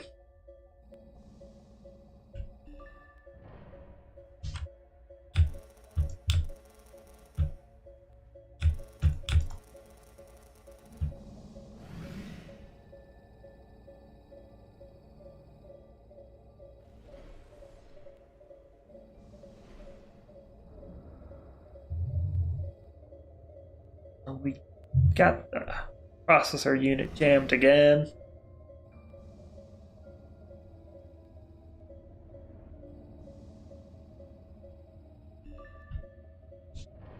What is going on out here?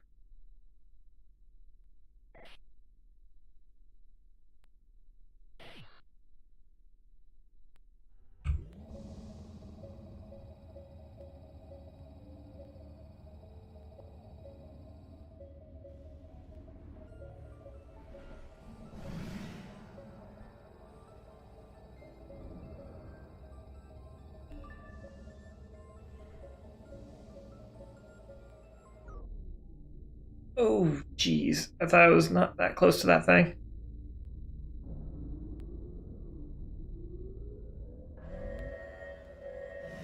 That was a hit. Oh, my poor reaction thruster.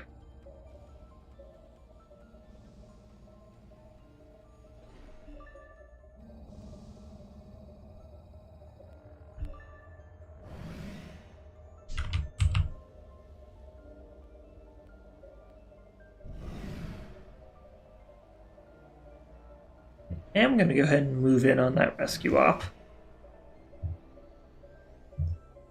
If it's another ship with the with Christie's transponder on it, or her encryption key, then it will be worth at least swinging by for the story bead. They're getting interesting.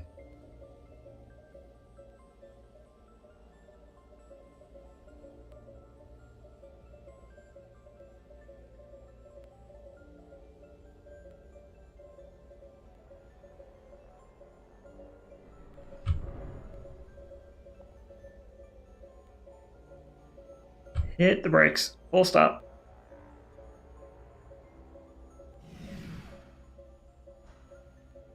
I'm facing the wrong way for a full stop like that.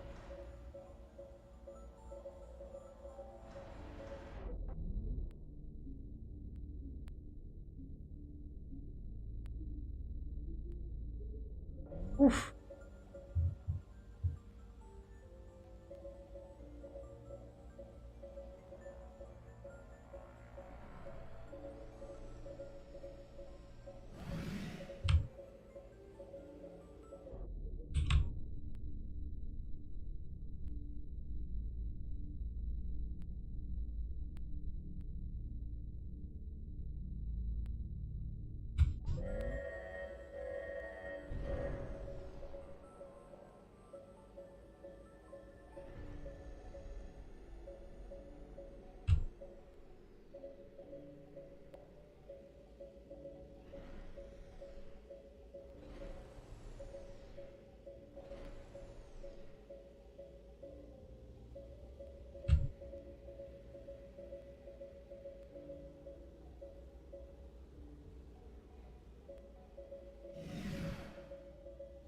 Gentle rotations.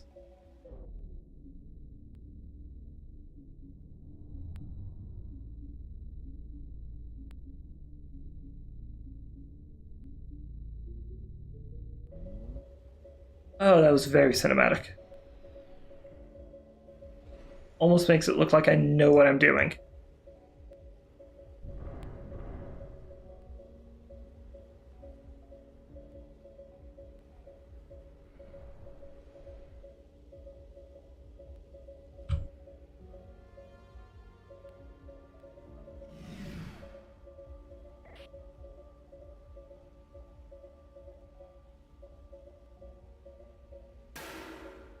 Okay. Nope. Not worth my time then. I was just hoping it had a transponder on it.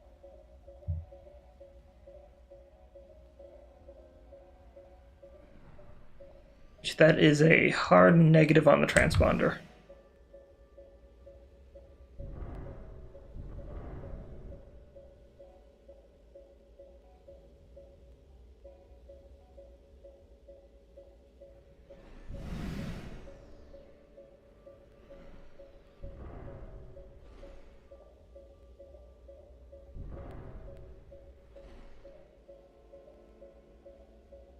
But like the gimbal thrusters are nice, don't get me wrong.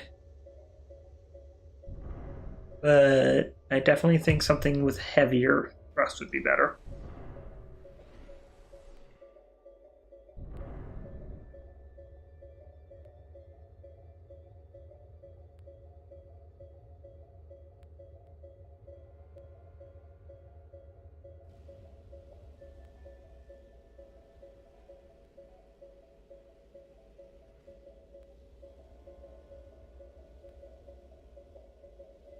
Okay, 3,000 meters out.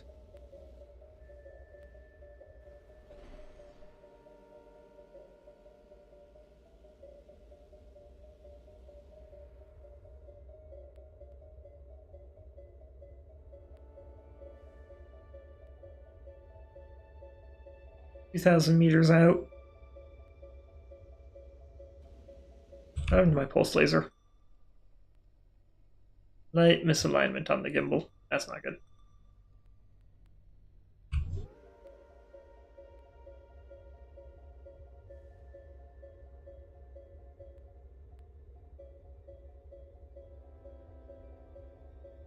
Thousand meters out. Time to start slowing down.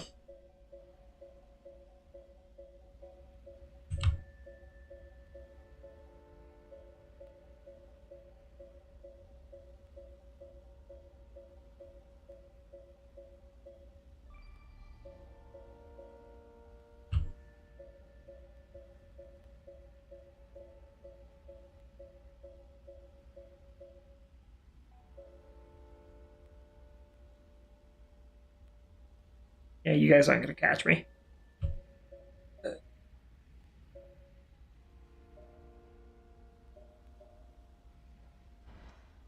Low rotation.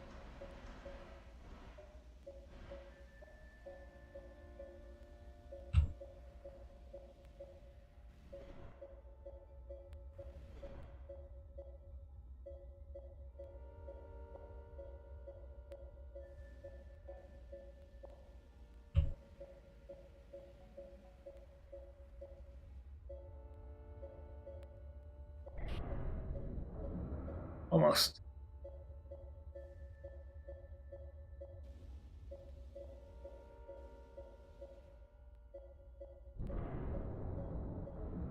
Nope. I got a little bit closer.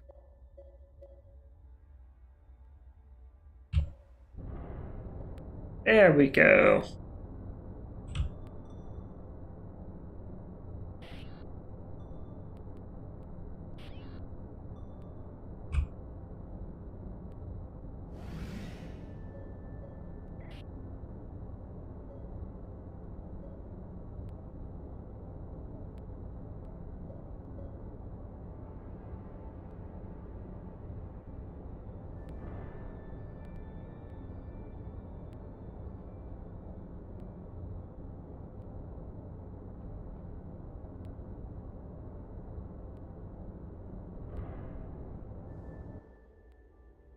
A little bit left in the cargo hold.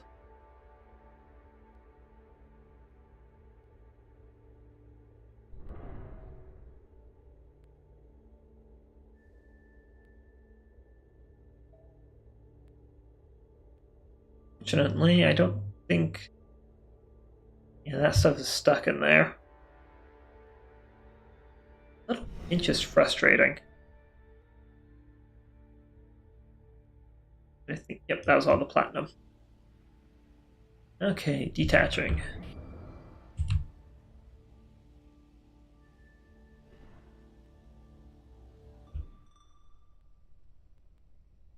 LiDAR contact, radar anomaly.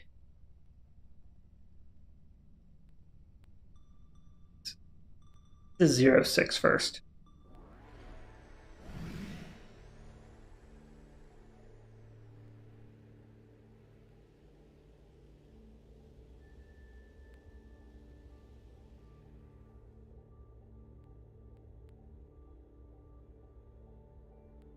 See what they're buying.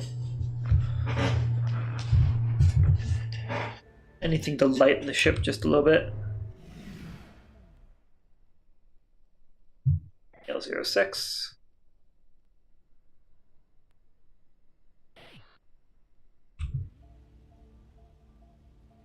Well, that's unfortunate. They're also buying platinum. I was really hoping for vanadium. Oh well. It's this LiDAR contact. Gonna laugh if it's another habitat.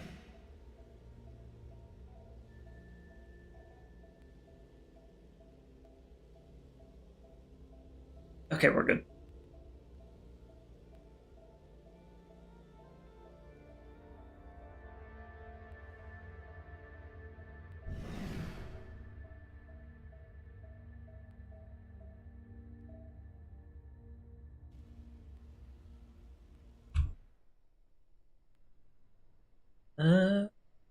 No, it's just appears to be moonlit.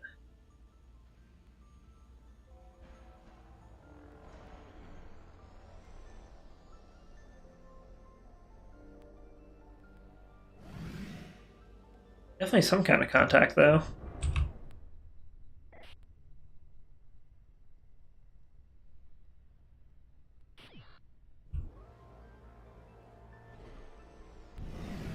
A Gemidine ship, not worth my time.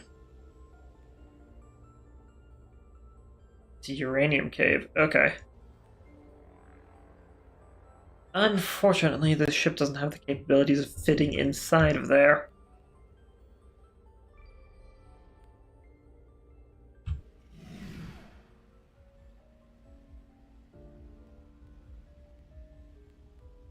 Oh dear, we're about to collide. Hit the primary thruster. That's not good.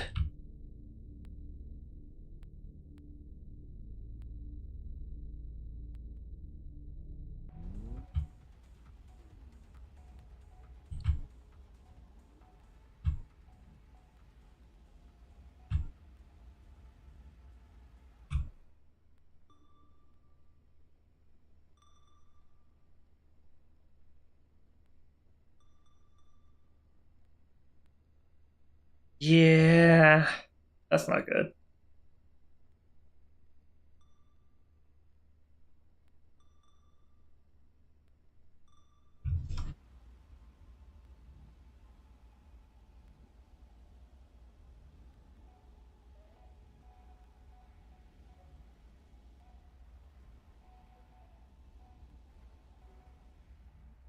Ouch. I guess we'll just keep an eye on reactor temp.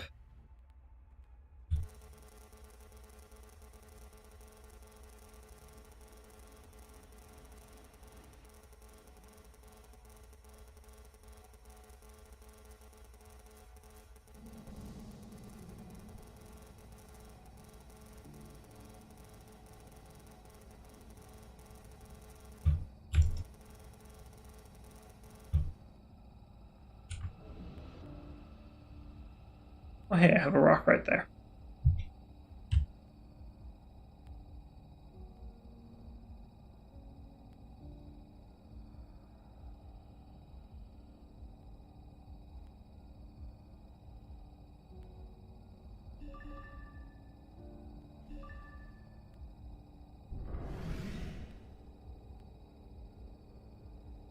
Good, you lost more platinum.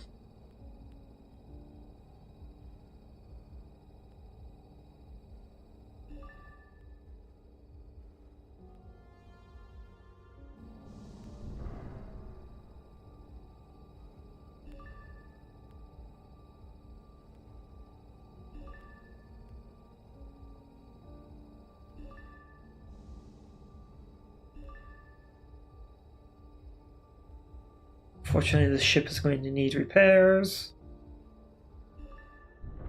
That's fine. I could probably do a quick dive with a smaller ship. Return to this uranium moon to acquire its goodies.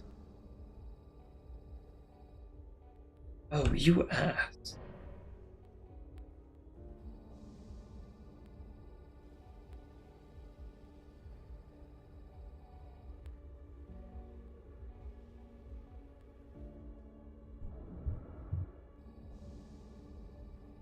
That was just some straight up thievery right there. Which, I mean, they're pirates. That's expected. I guess I shouldn't be surprised.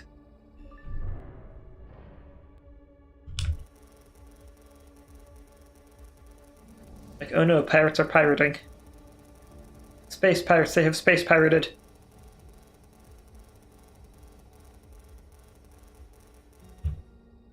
And the most insulting fact of it all, they're not even wearing eye patches.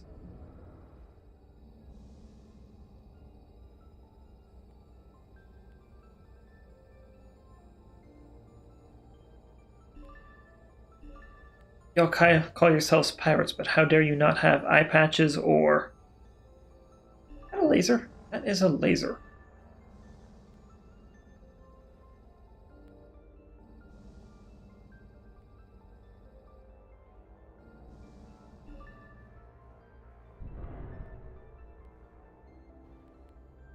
Don't you do it. I will slam my ship into your ship.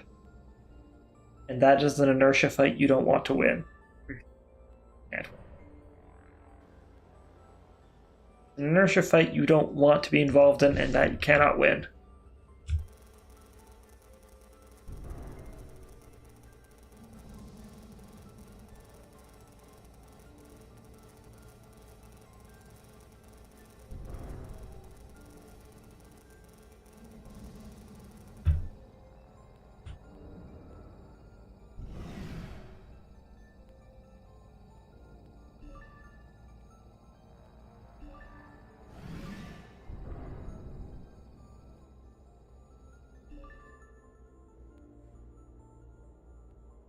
Boy, more platinum. Did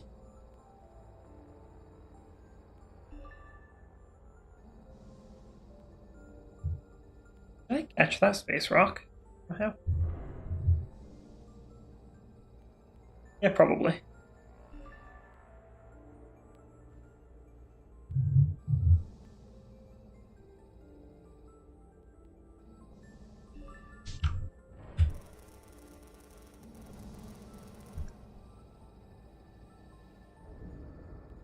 And a little bit of tungsten. Very nice. Everybody likes a little bit of tungsten.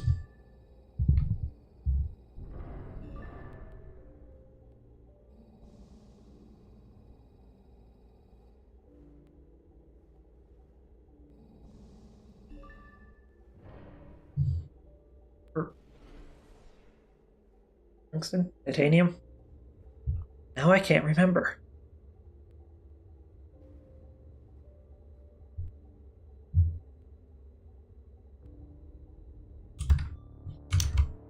Stand by while I look this up all of a sudden. Let's see here. Periodic elements.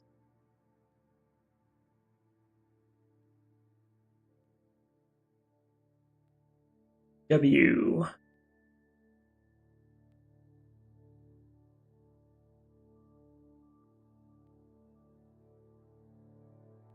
Tungsten, okay.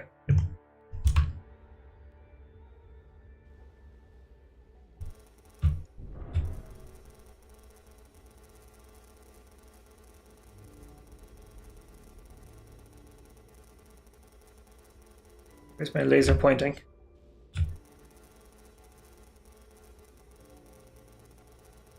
There we go. Problem is it's misaligned on the gimbal. I'm having to manually aim it slightly.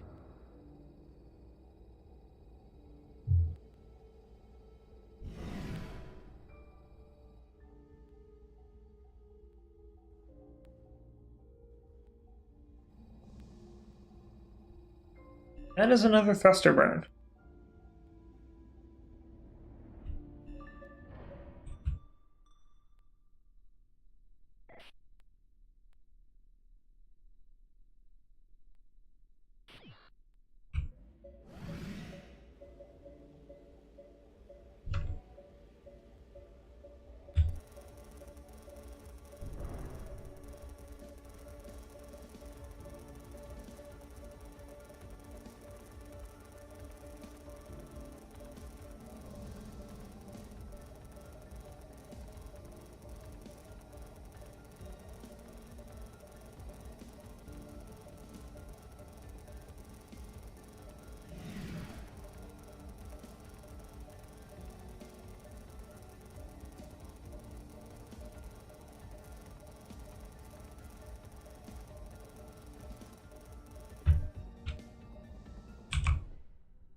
Oh,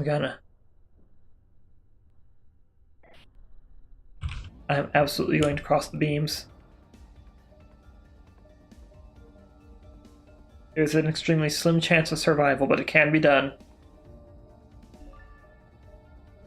Granted, you really shouldn't do it unless you're staring down some horrifying godlike entity. For me, that's just a Tuesday.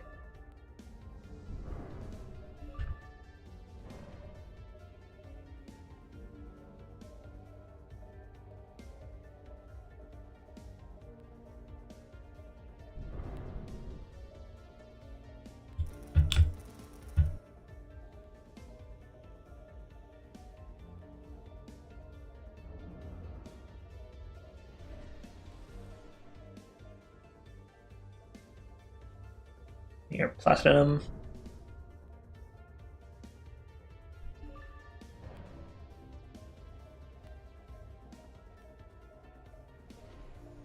And there's some kind of engagement going over here now.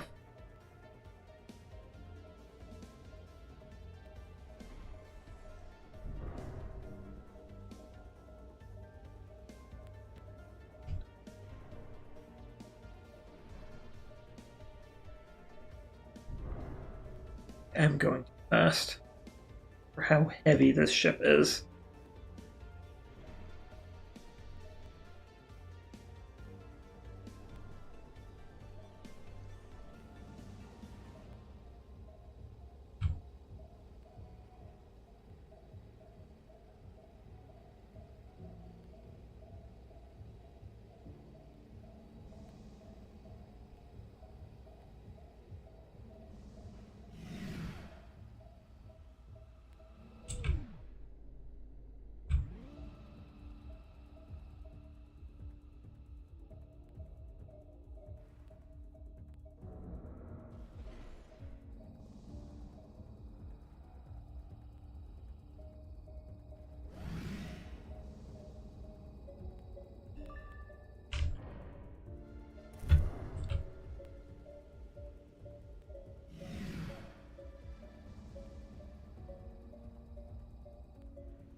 Light thruster burn to settle cargo.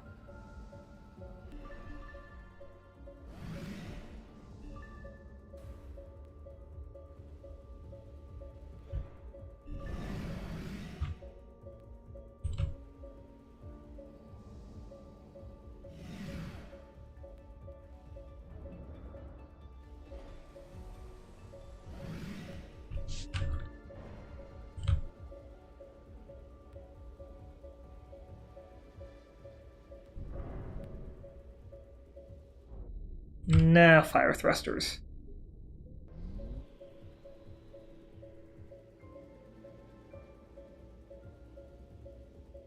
Okay. I'm going to have nothing to do with that engagement over there. And we're going to go ahead and head back to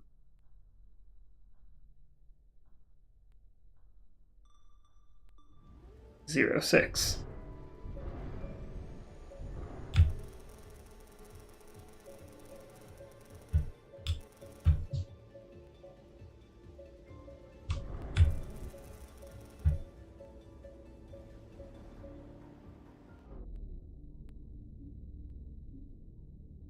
And we're good. Excellent. Impact averted.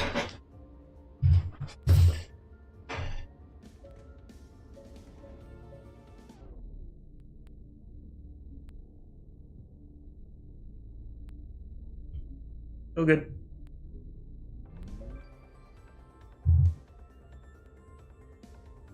And my pilot leveled up.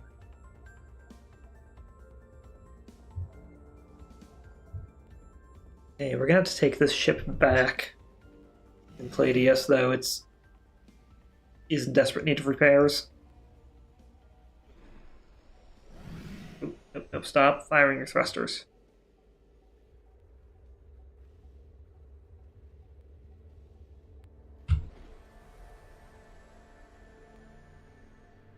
There we go.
There we go, just settling things in the back of the ship.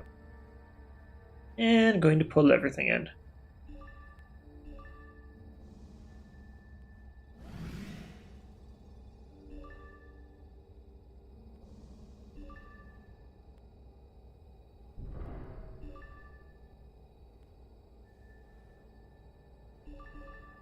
So much good stuff.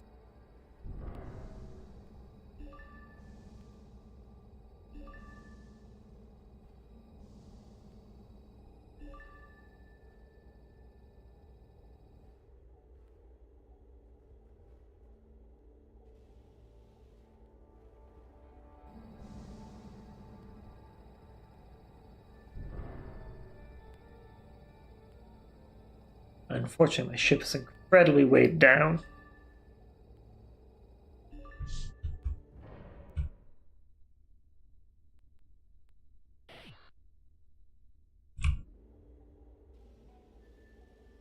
Some 30 tons of platinum at the very least.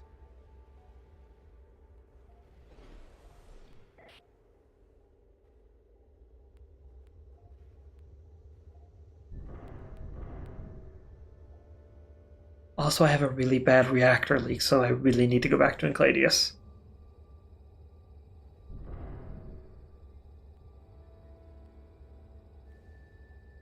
And I think that's the most concerning detail.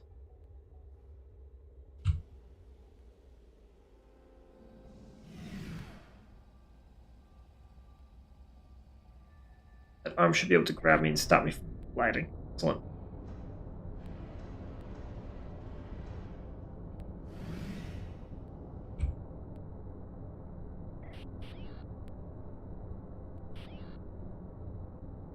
It's available for our established contracts with affiliates, but we don't do that well. Gradually, I'm just going to work on getting a better deal with them.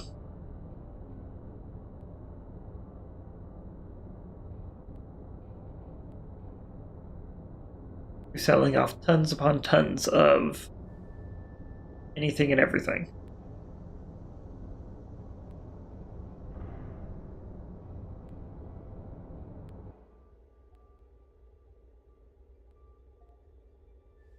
We're going to wait for what's right over here to finish processing, and then we'll detach.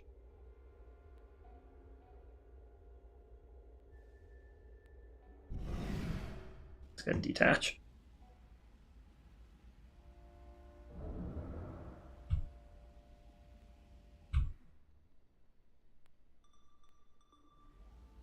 A lot of cores for Encladius.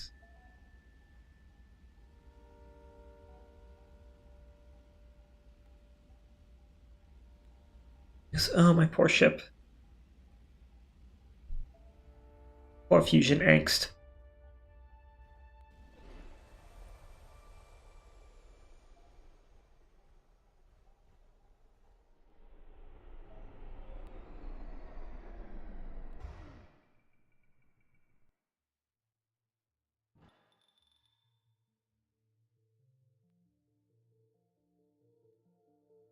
But that's a good haul combined with everything I sold to the habitats.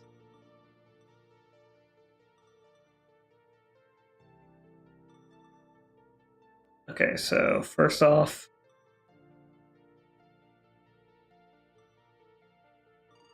place that. Second of all, pick up insurance.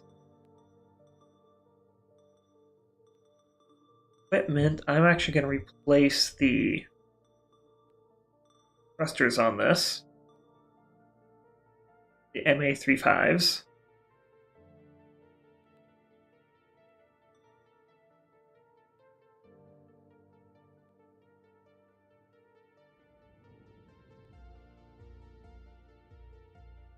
Should be fine. So that'll basically save me money on repairs completely.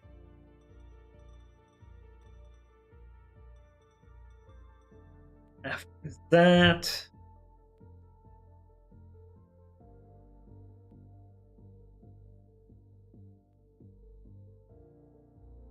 okay, that's my primary thrusters. We just do a little repair on that. This can be repaired, as can the mass driver. Onboard computer can just be fixed. The next thing is this ship.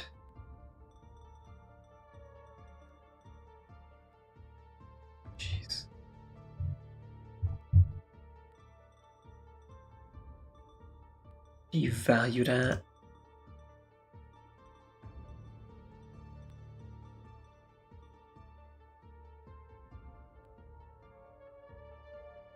Actually valued already fairly high, even in your current state.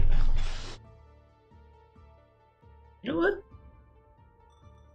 Actually, not bad. I'm gonna swap to the Hopeful Pumpkin. We'll sell the Careless Trader.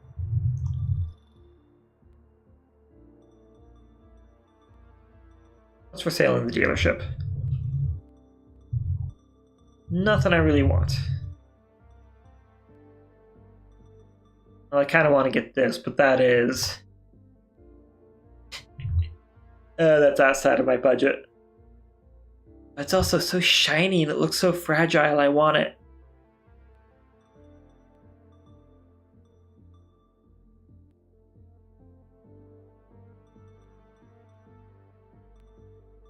Okay, first off,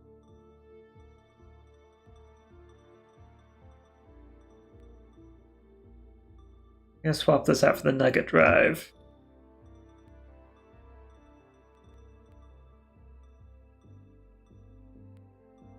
Don't care for the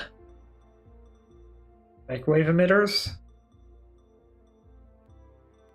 Instead of what we're going to do is we're going to go and slap on a pulse laser on one side. The right side we're going to go ahead and grab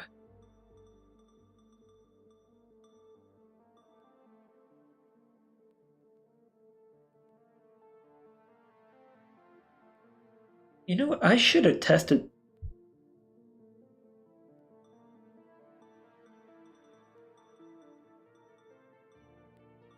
Grab the mining companion. Back to the left side. We're going to swap that for the Gugner. Okay, how much power does this consume?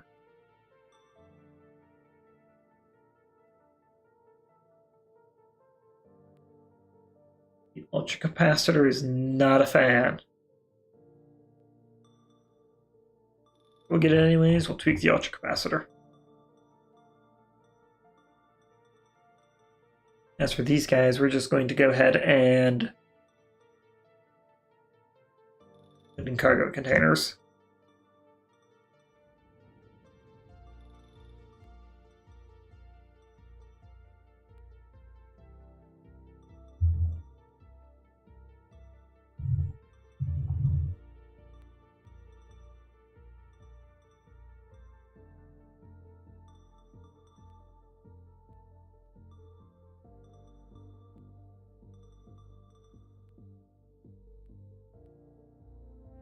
What's the difference?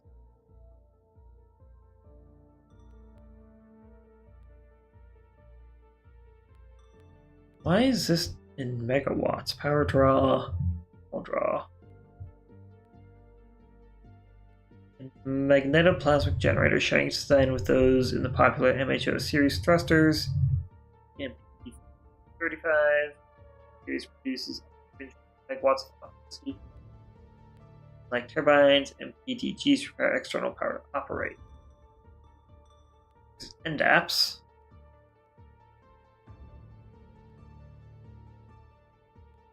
Large capacity SMES power output is limited by the external power coupling, active sensors. Okay, so this is more like a battery.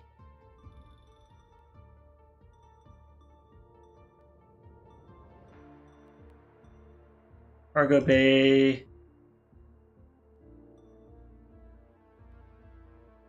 Obviously, we're just going to use some Nakamura.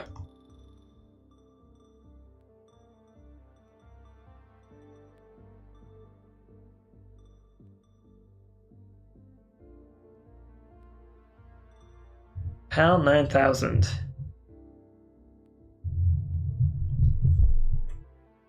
Anyone here happen to be named Dave? I suggest not operating on this one. Oh, that is very simplified.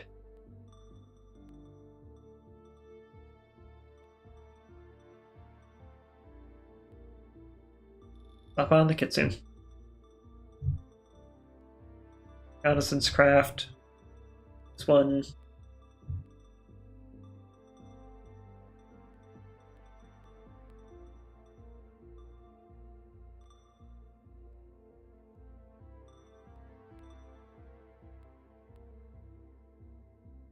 The decommissioned and gentled military-grade artificial neural network used the autopilot system.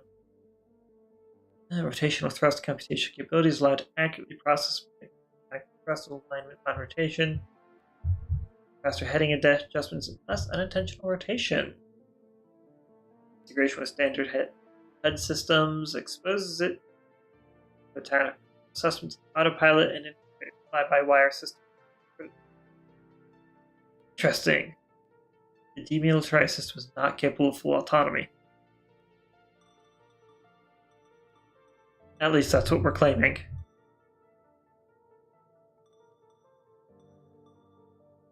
You're out for 5 hours. Wait, 5 hours? We are out on this ship.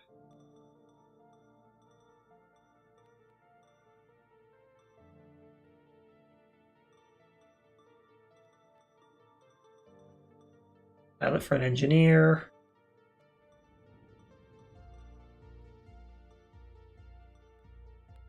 I have 2 astrogators on board.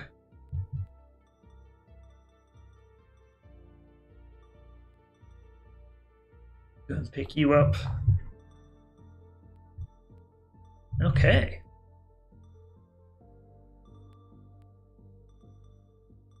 Right. It needs to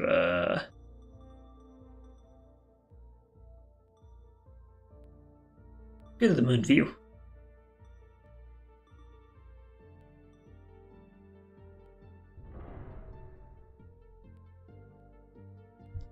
I feel like I just forgot to do something important. Uh-oh.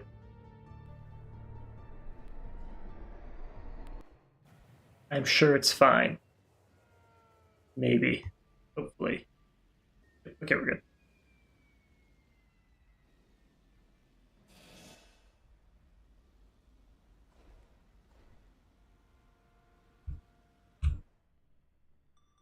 Oh, I probably should have did a few repairs on this thing.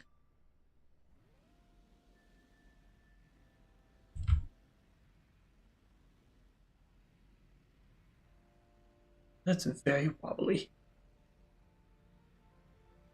I'm sure it works better while I'm in motion, but that is very wobbly.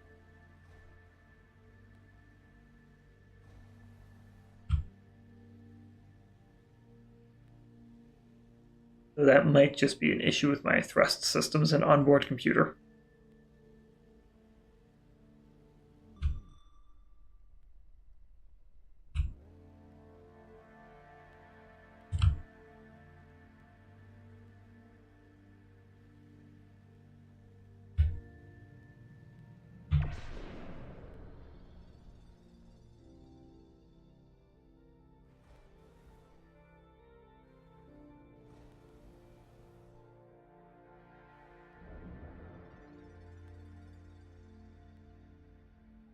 Oh, that's an entire particle accelerator ring. No wonder we're wobbly. That thing's gotta be heavy.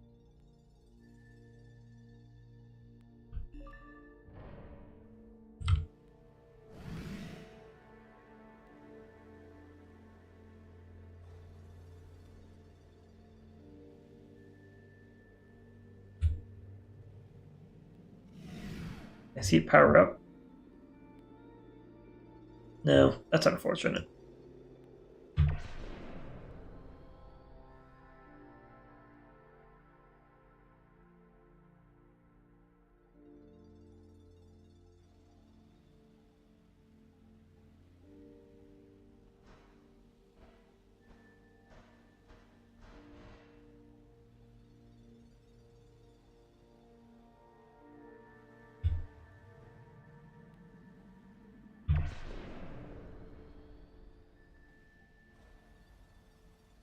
Jeez.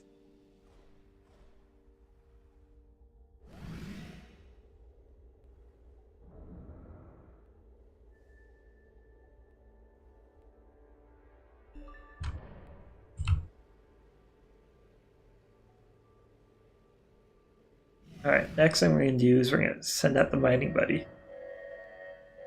See what that does.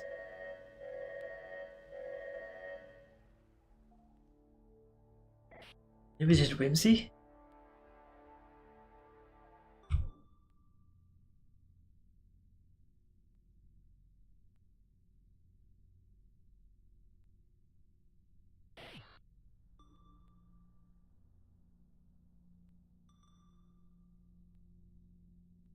It is named Limited Whimsy.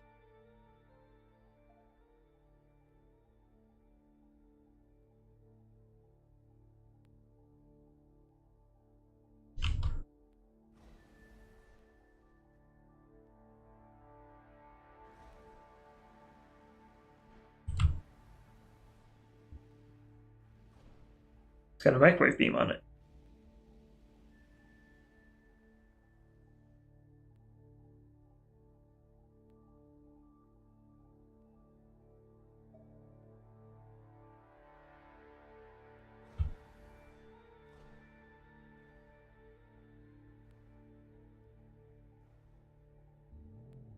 We initiate the cradle arm. What are you going to do with that?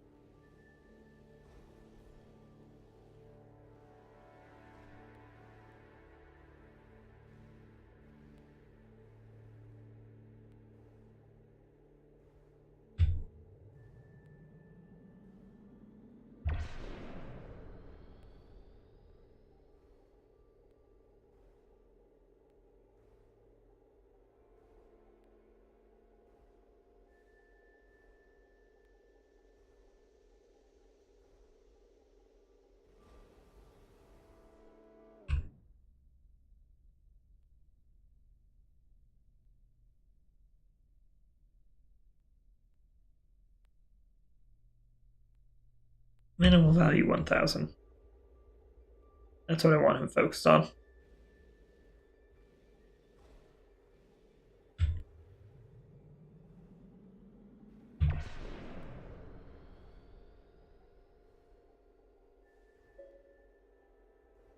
that an arc I just saw?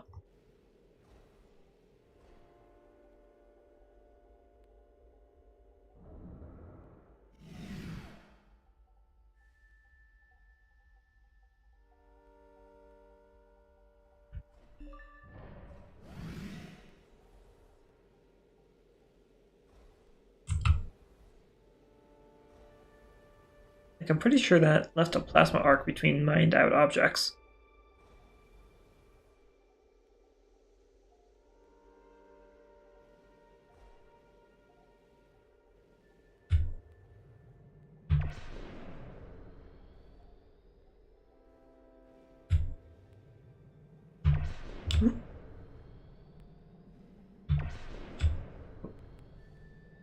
I should not be trusted with this thing. I cannot hit a moving target.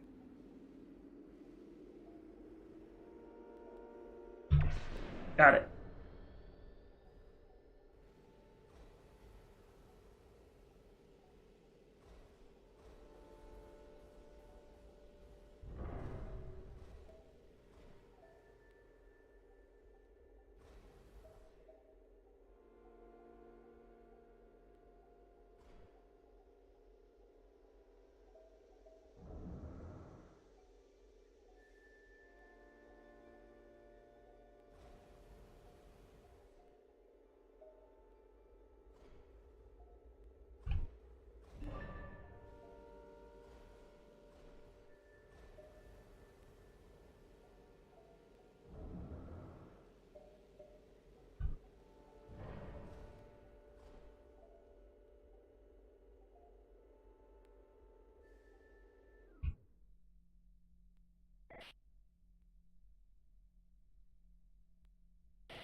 Let's get this guy back onto the cradle arm.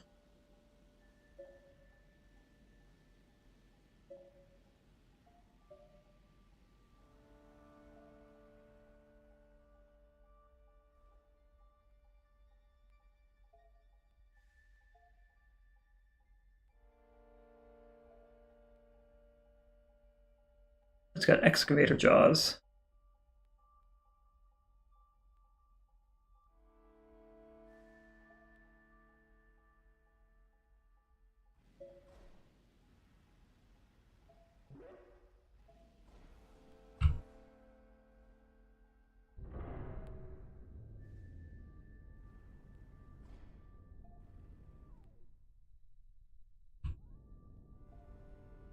Interesting.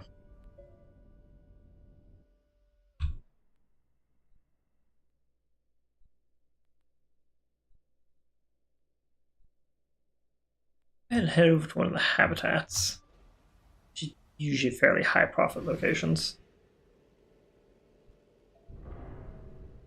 Emphasis on usually.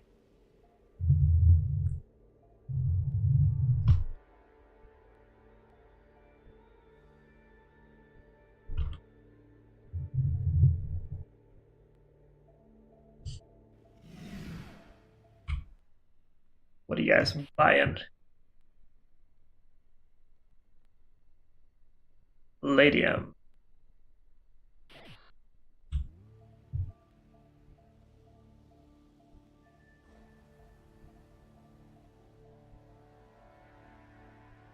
Yeah, there are some repairs I forgot to do on this ship. But it should be fine. It should be fine. Maybe.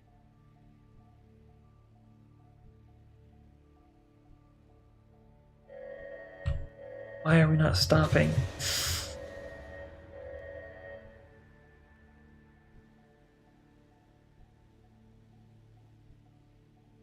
Oh, this thing has atrocious stopping power, that's why.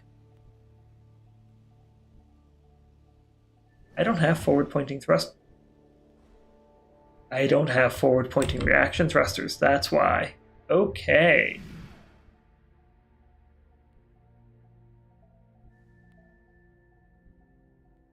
Good to know.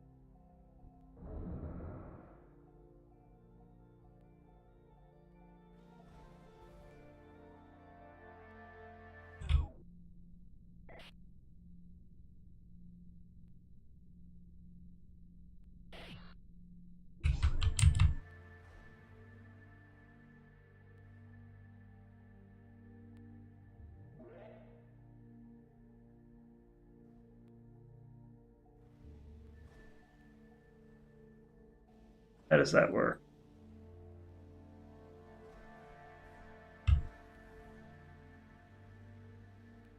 To stop wobbling, of course. Right, well, we have to replace the this thing because it's heavy.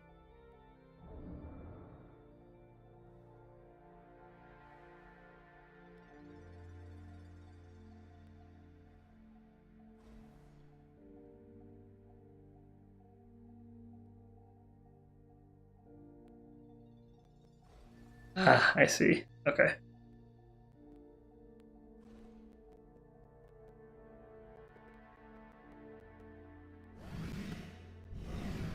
A little bit far away for that, but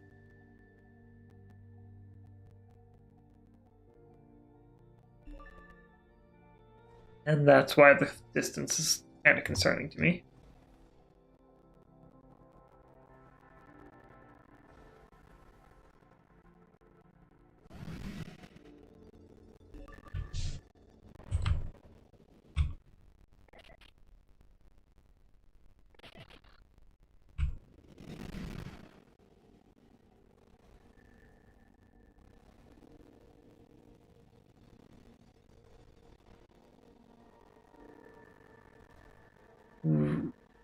These thrusters are awful.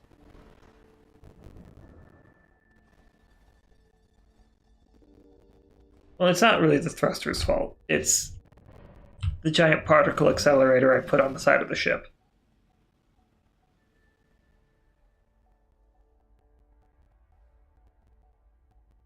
That is almost certainly the issue.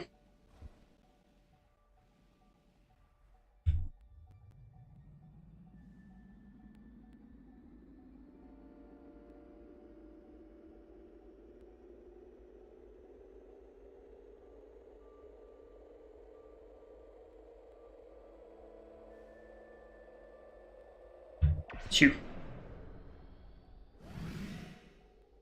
Bye, resources. I think a laser would be more sensible.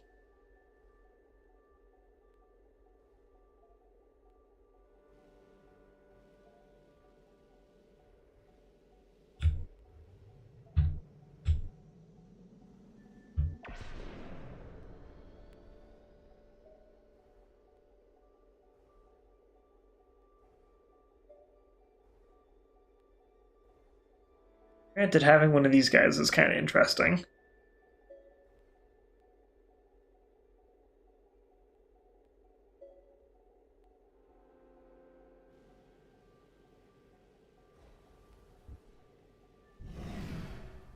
I feel like having a mining laser attached to the front would make a lot more sense. That or a microwave beam. One of the two.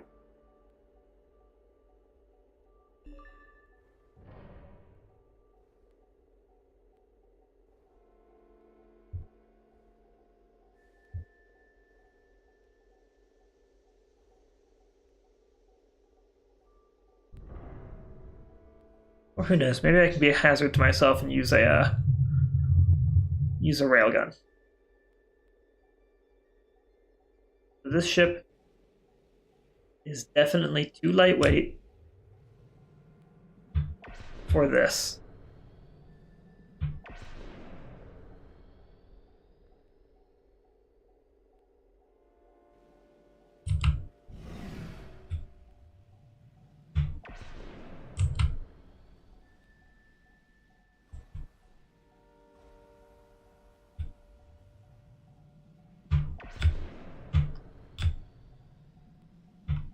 Got it.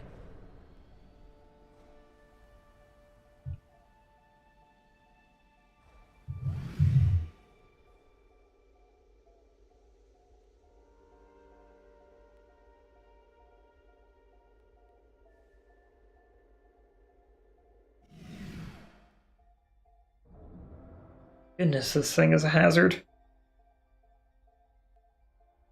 I love it though, don't get me wrong. It's hilarious, but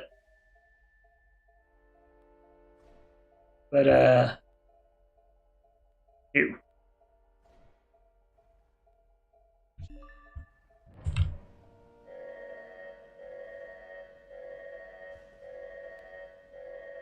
Why are we alarming?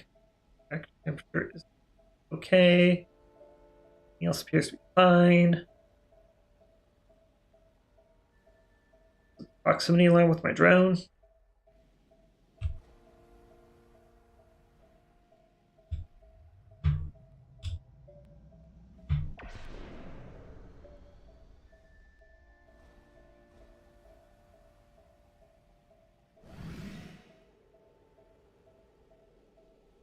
His name is Limited Whimsy, so I'm assuming it's a space ferry.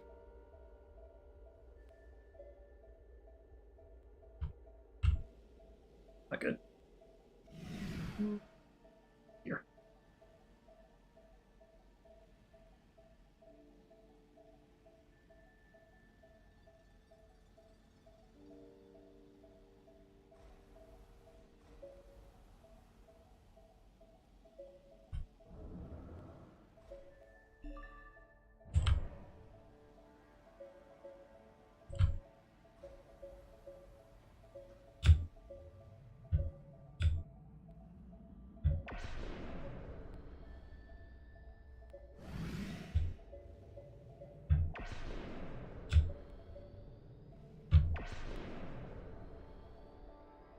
I know that ends up charging the rocks. That's kind of funny.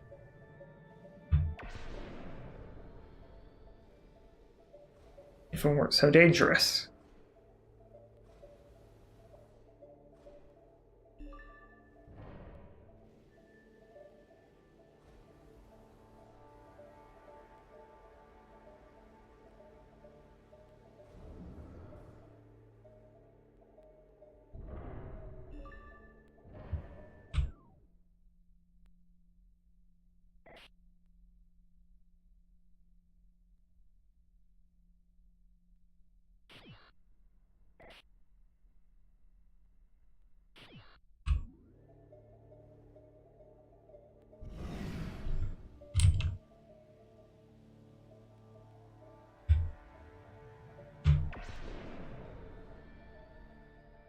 Zap, zap, zap, zap.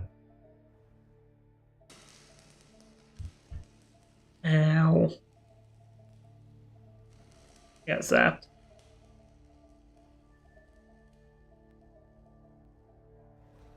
My ship got charged with high yield radioactive particulate.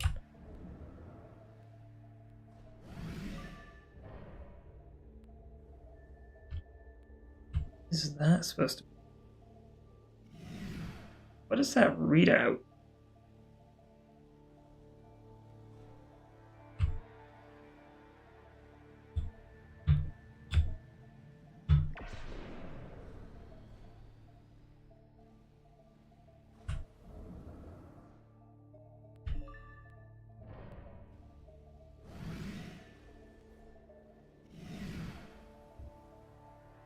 Space Limited Whimsy.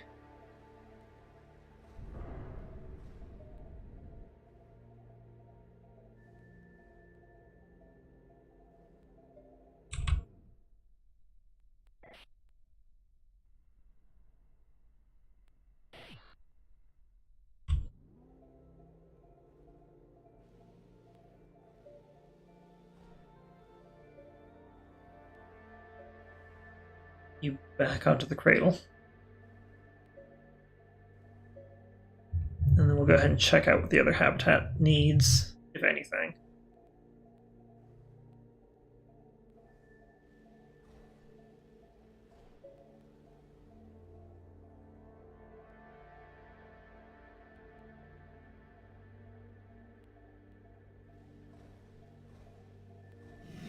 I like the Gunjer here. I think it's hilarious.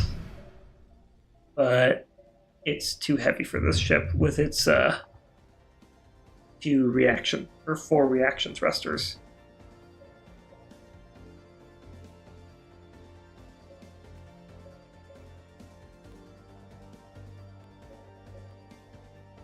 Well, those guys detected something. They're off on a mission.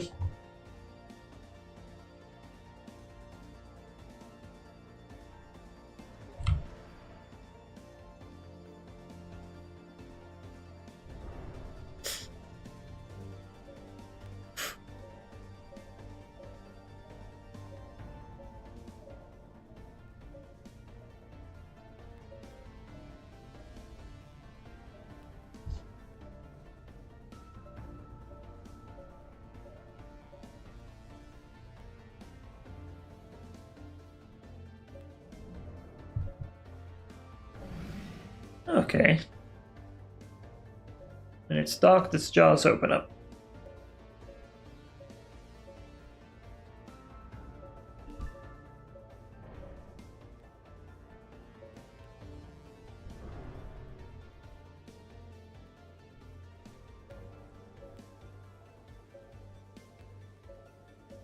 That is a gimbaled primary thruster.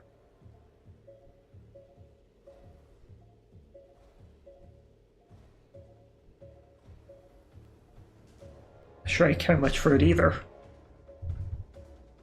I probably should have done some more work on this ship before sending it out.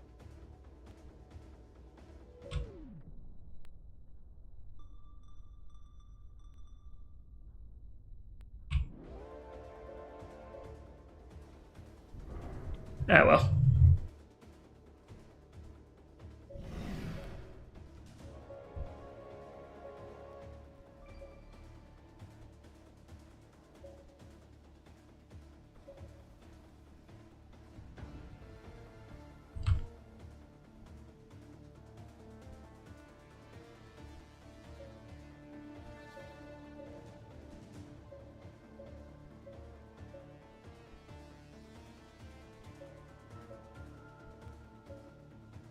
Slow moving beryllium. You don't see that every day.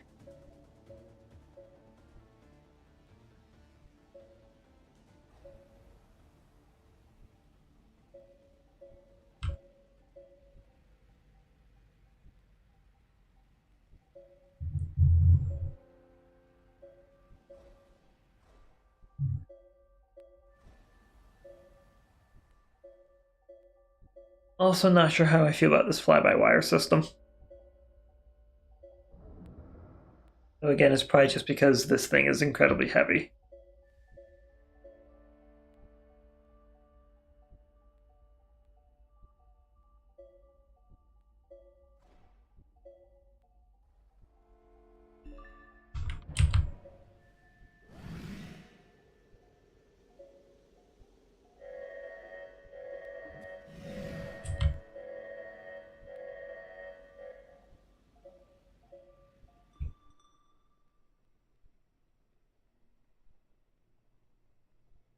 That's 03. Habitat 06 move again. I've been abandoned. Yeah, let's go check out that radar anomaly then.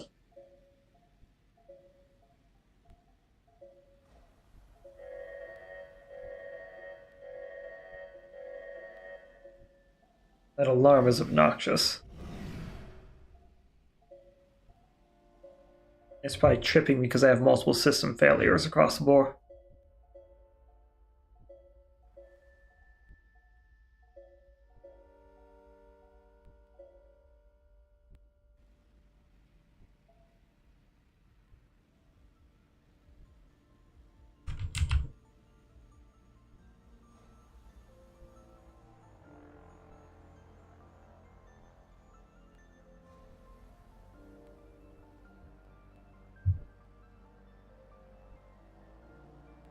Okay, that system tells me what I'm about to collide with.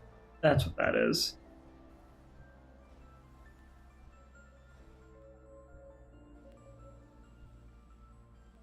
It's actually not. That could be useful for larger ships.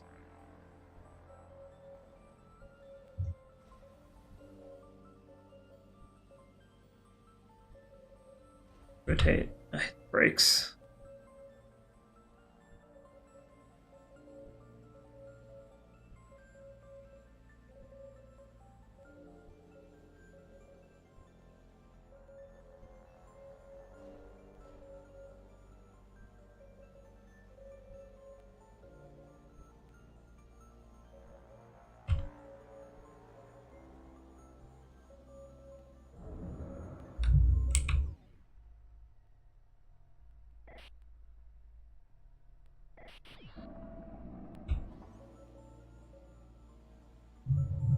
Alright, my little space ferry.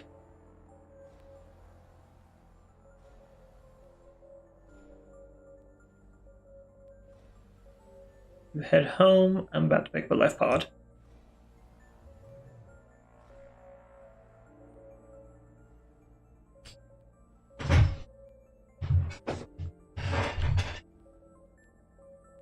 And then maybe a doom pod. Which I guess technically is just a coffin.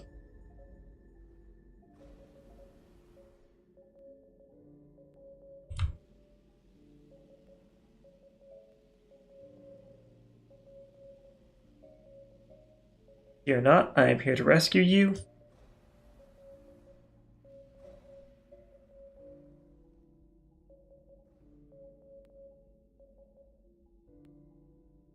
In a nice and easy.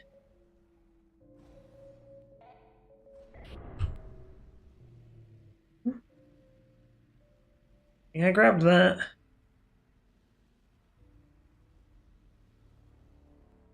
Atlas takes us back to Gladius.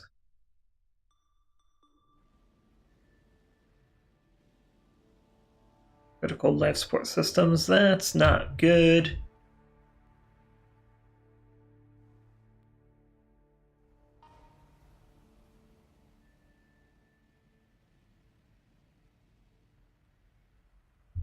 And this ship has additional problems that need fixing. I mean, I like. No, that's a lie. I don't like this ship at all. The Gunjer is fun. I don't like the rest of it. Achievement for getting the Kothon 212 and piloting it. Can't say I'm a fan.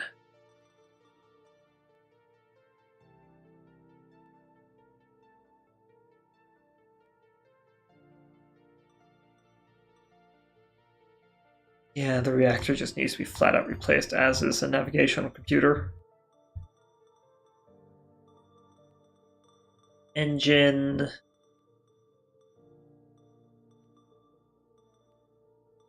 Oh, it's got the basic engine.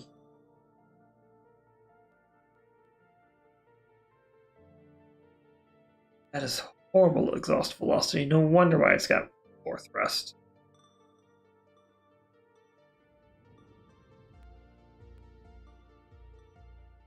Literally anything except for this is better. Well, maybe that one as well.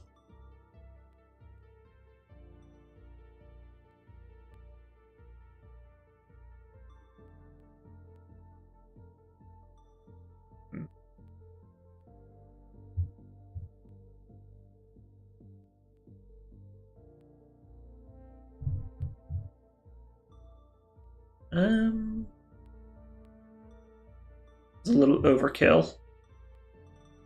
Here we go. Oh, never mind.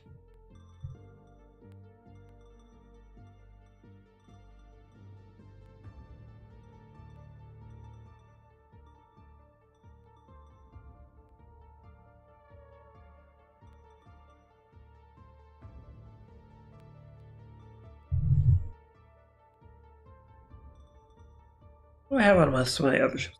What do I got on distant error? What's your engine?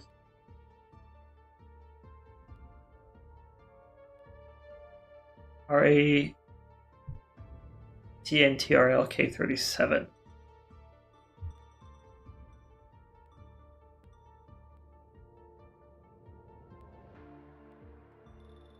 Yeah, that engine may actually just be better in general. A higher,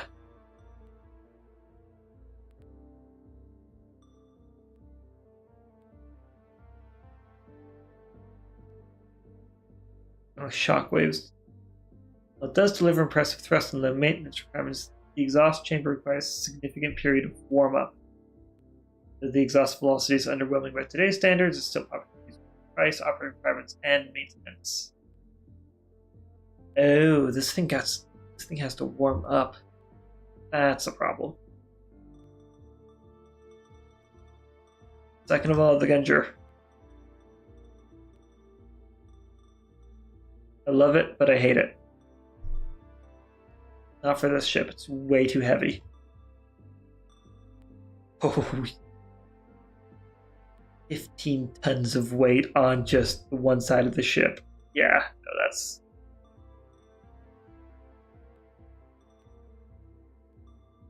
No wonder why.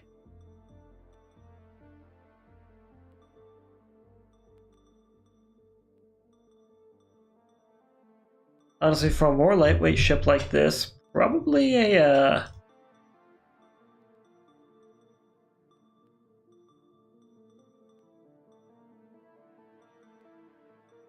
microwave beam might not actually be a bad idea. Up to the microwave emitter.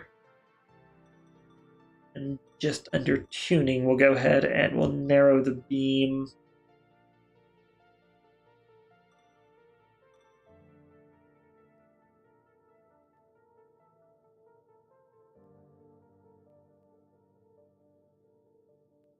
We'll go and narrow the beam, and then we'll up the water resonance.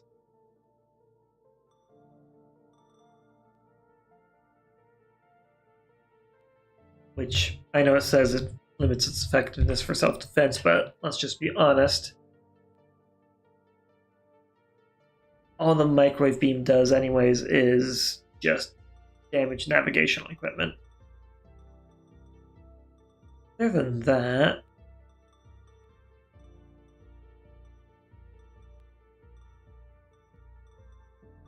is fly-by-wire. Enabling the fly-by-wire system will route all manual inputs through the flight computer. Then a manual pilot can take advantage of vectored thrust and the autopilot thruster optimization routines. That's not bad. Okay, that's impact alert. I'm gonna up that to 5 seconds.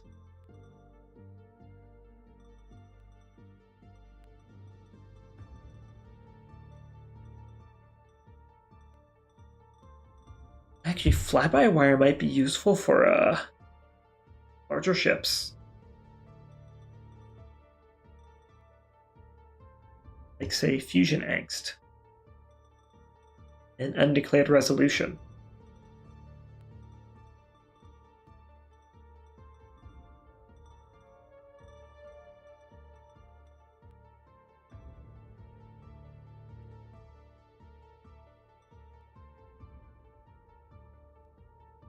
Let's see here, autopilot.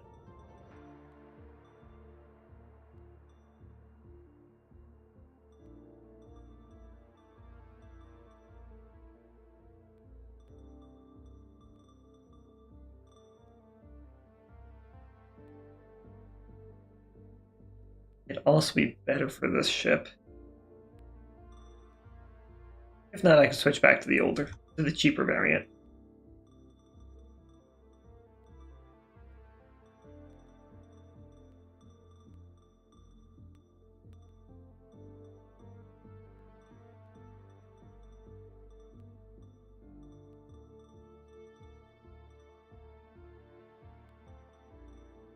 But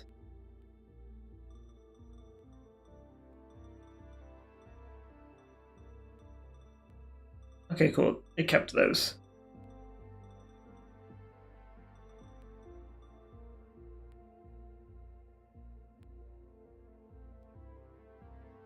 As for you,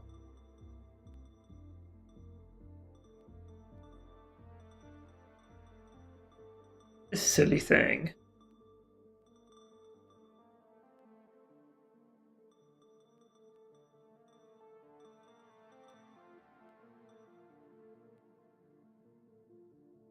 I have that equipped on it.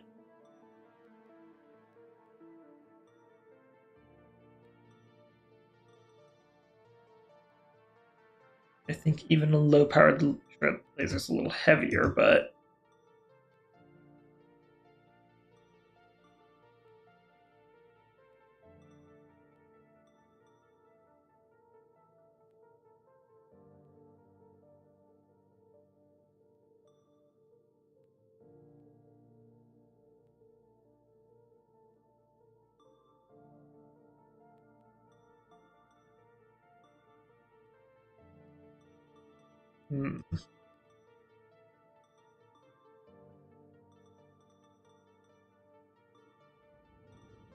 I'm just gonna put the microwave emitter back onto this one.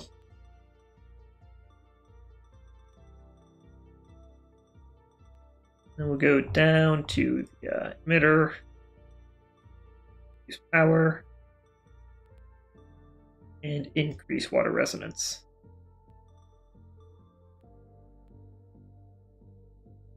But unfortunately, this does put me in a place where I have run out of time. Which is fine. We can mess around with this good stuff next week. Come on, matinee. Alrighty. As always, I do thank you all for coming. I hope you have a good day or good night wherever you may be. If you want to see me going live, feel free to hit the subscribe button. If you like my content, hit the like button. If you dislike it, hit the dislike button. Both of those help me out. And if you have any errant thoughts at all, feel free to leave those down below as a comment. And as always, ta-ta for now, and I'll see you all next time. Bye-bye.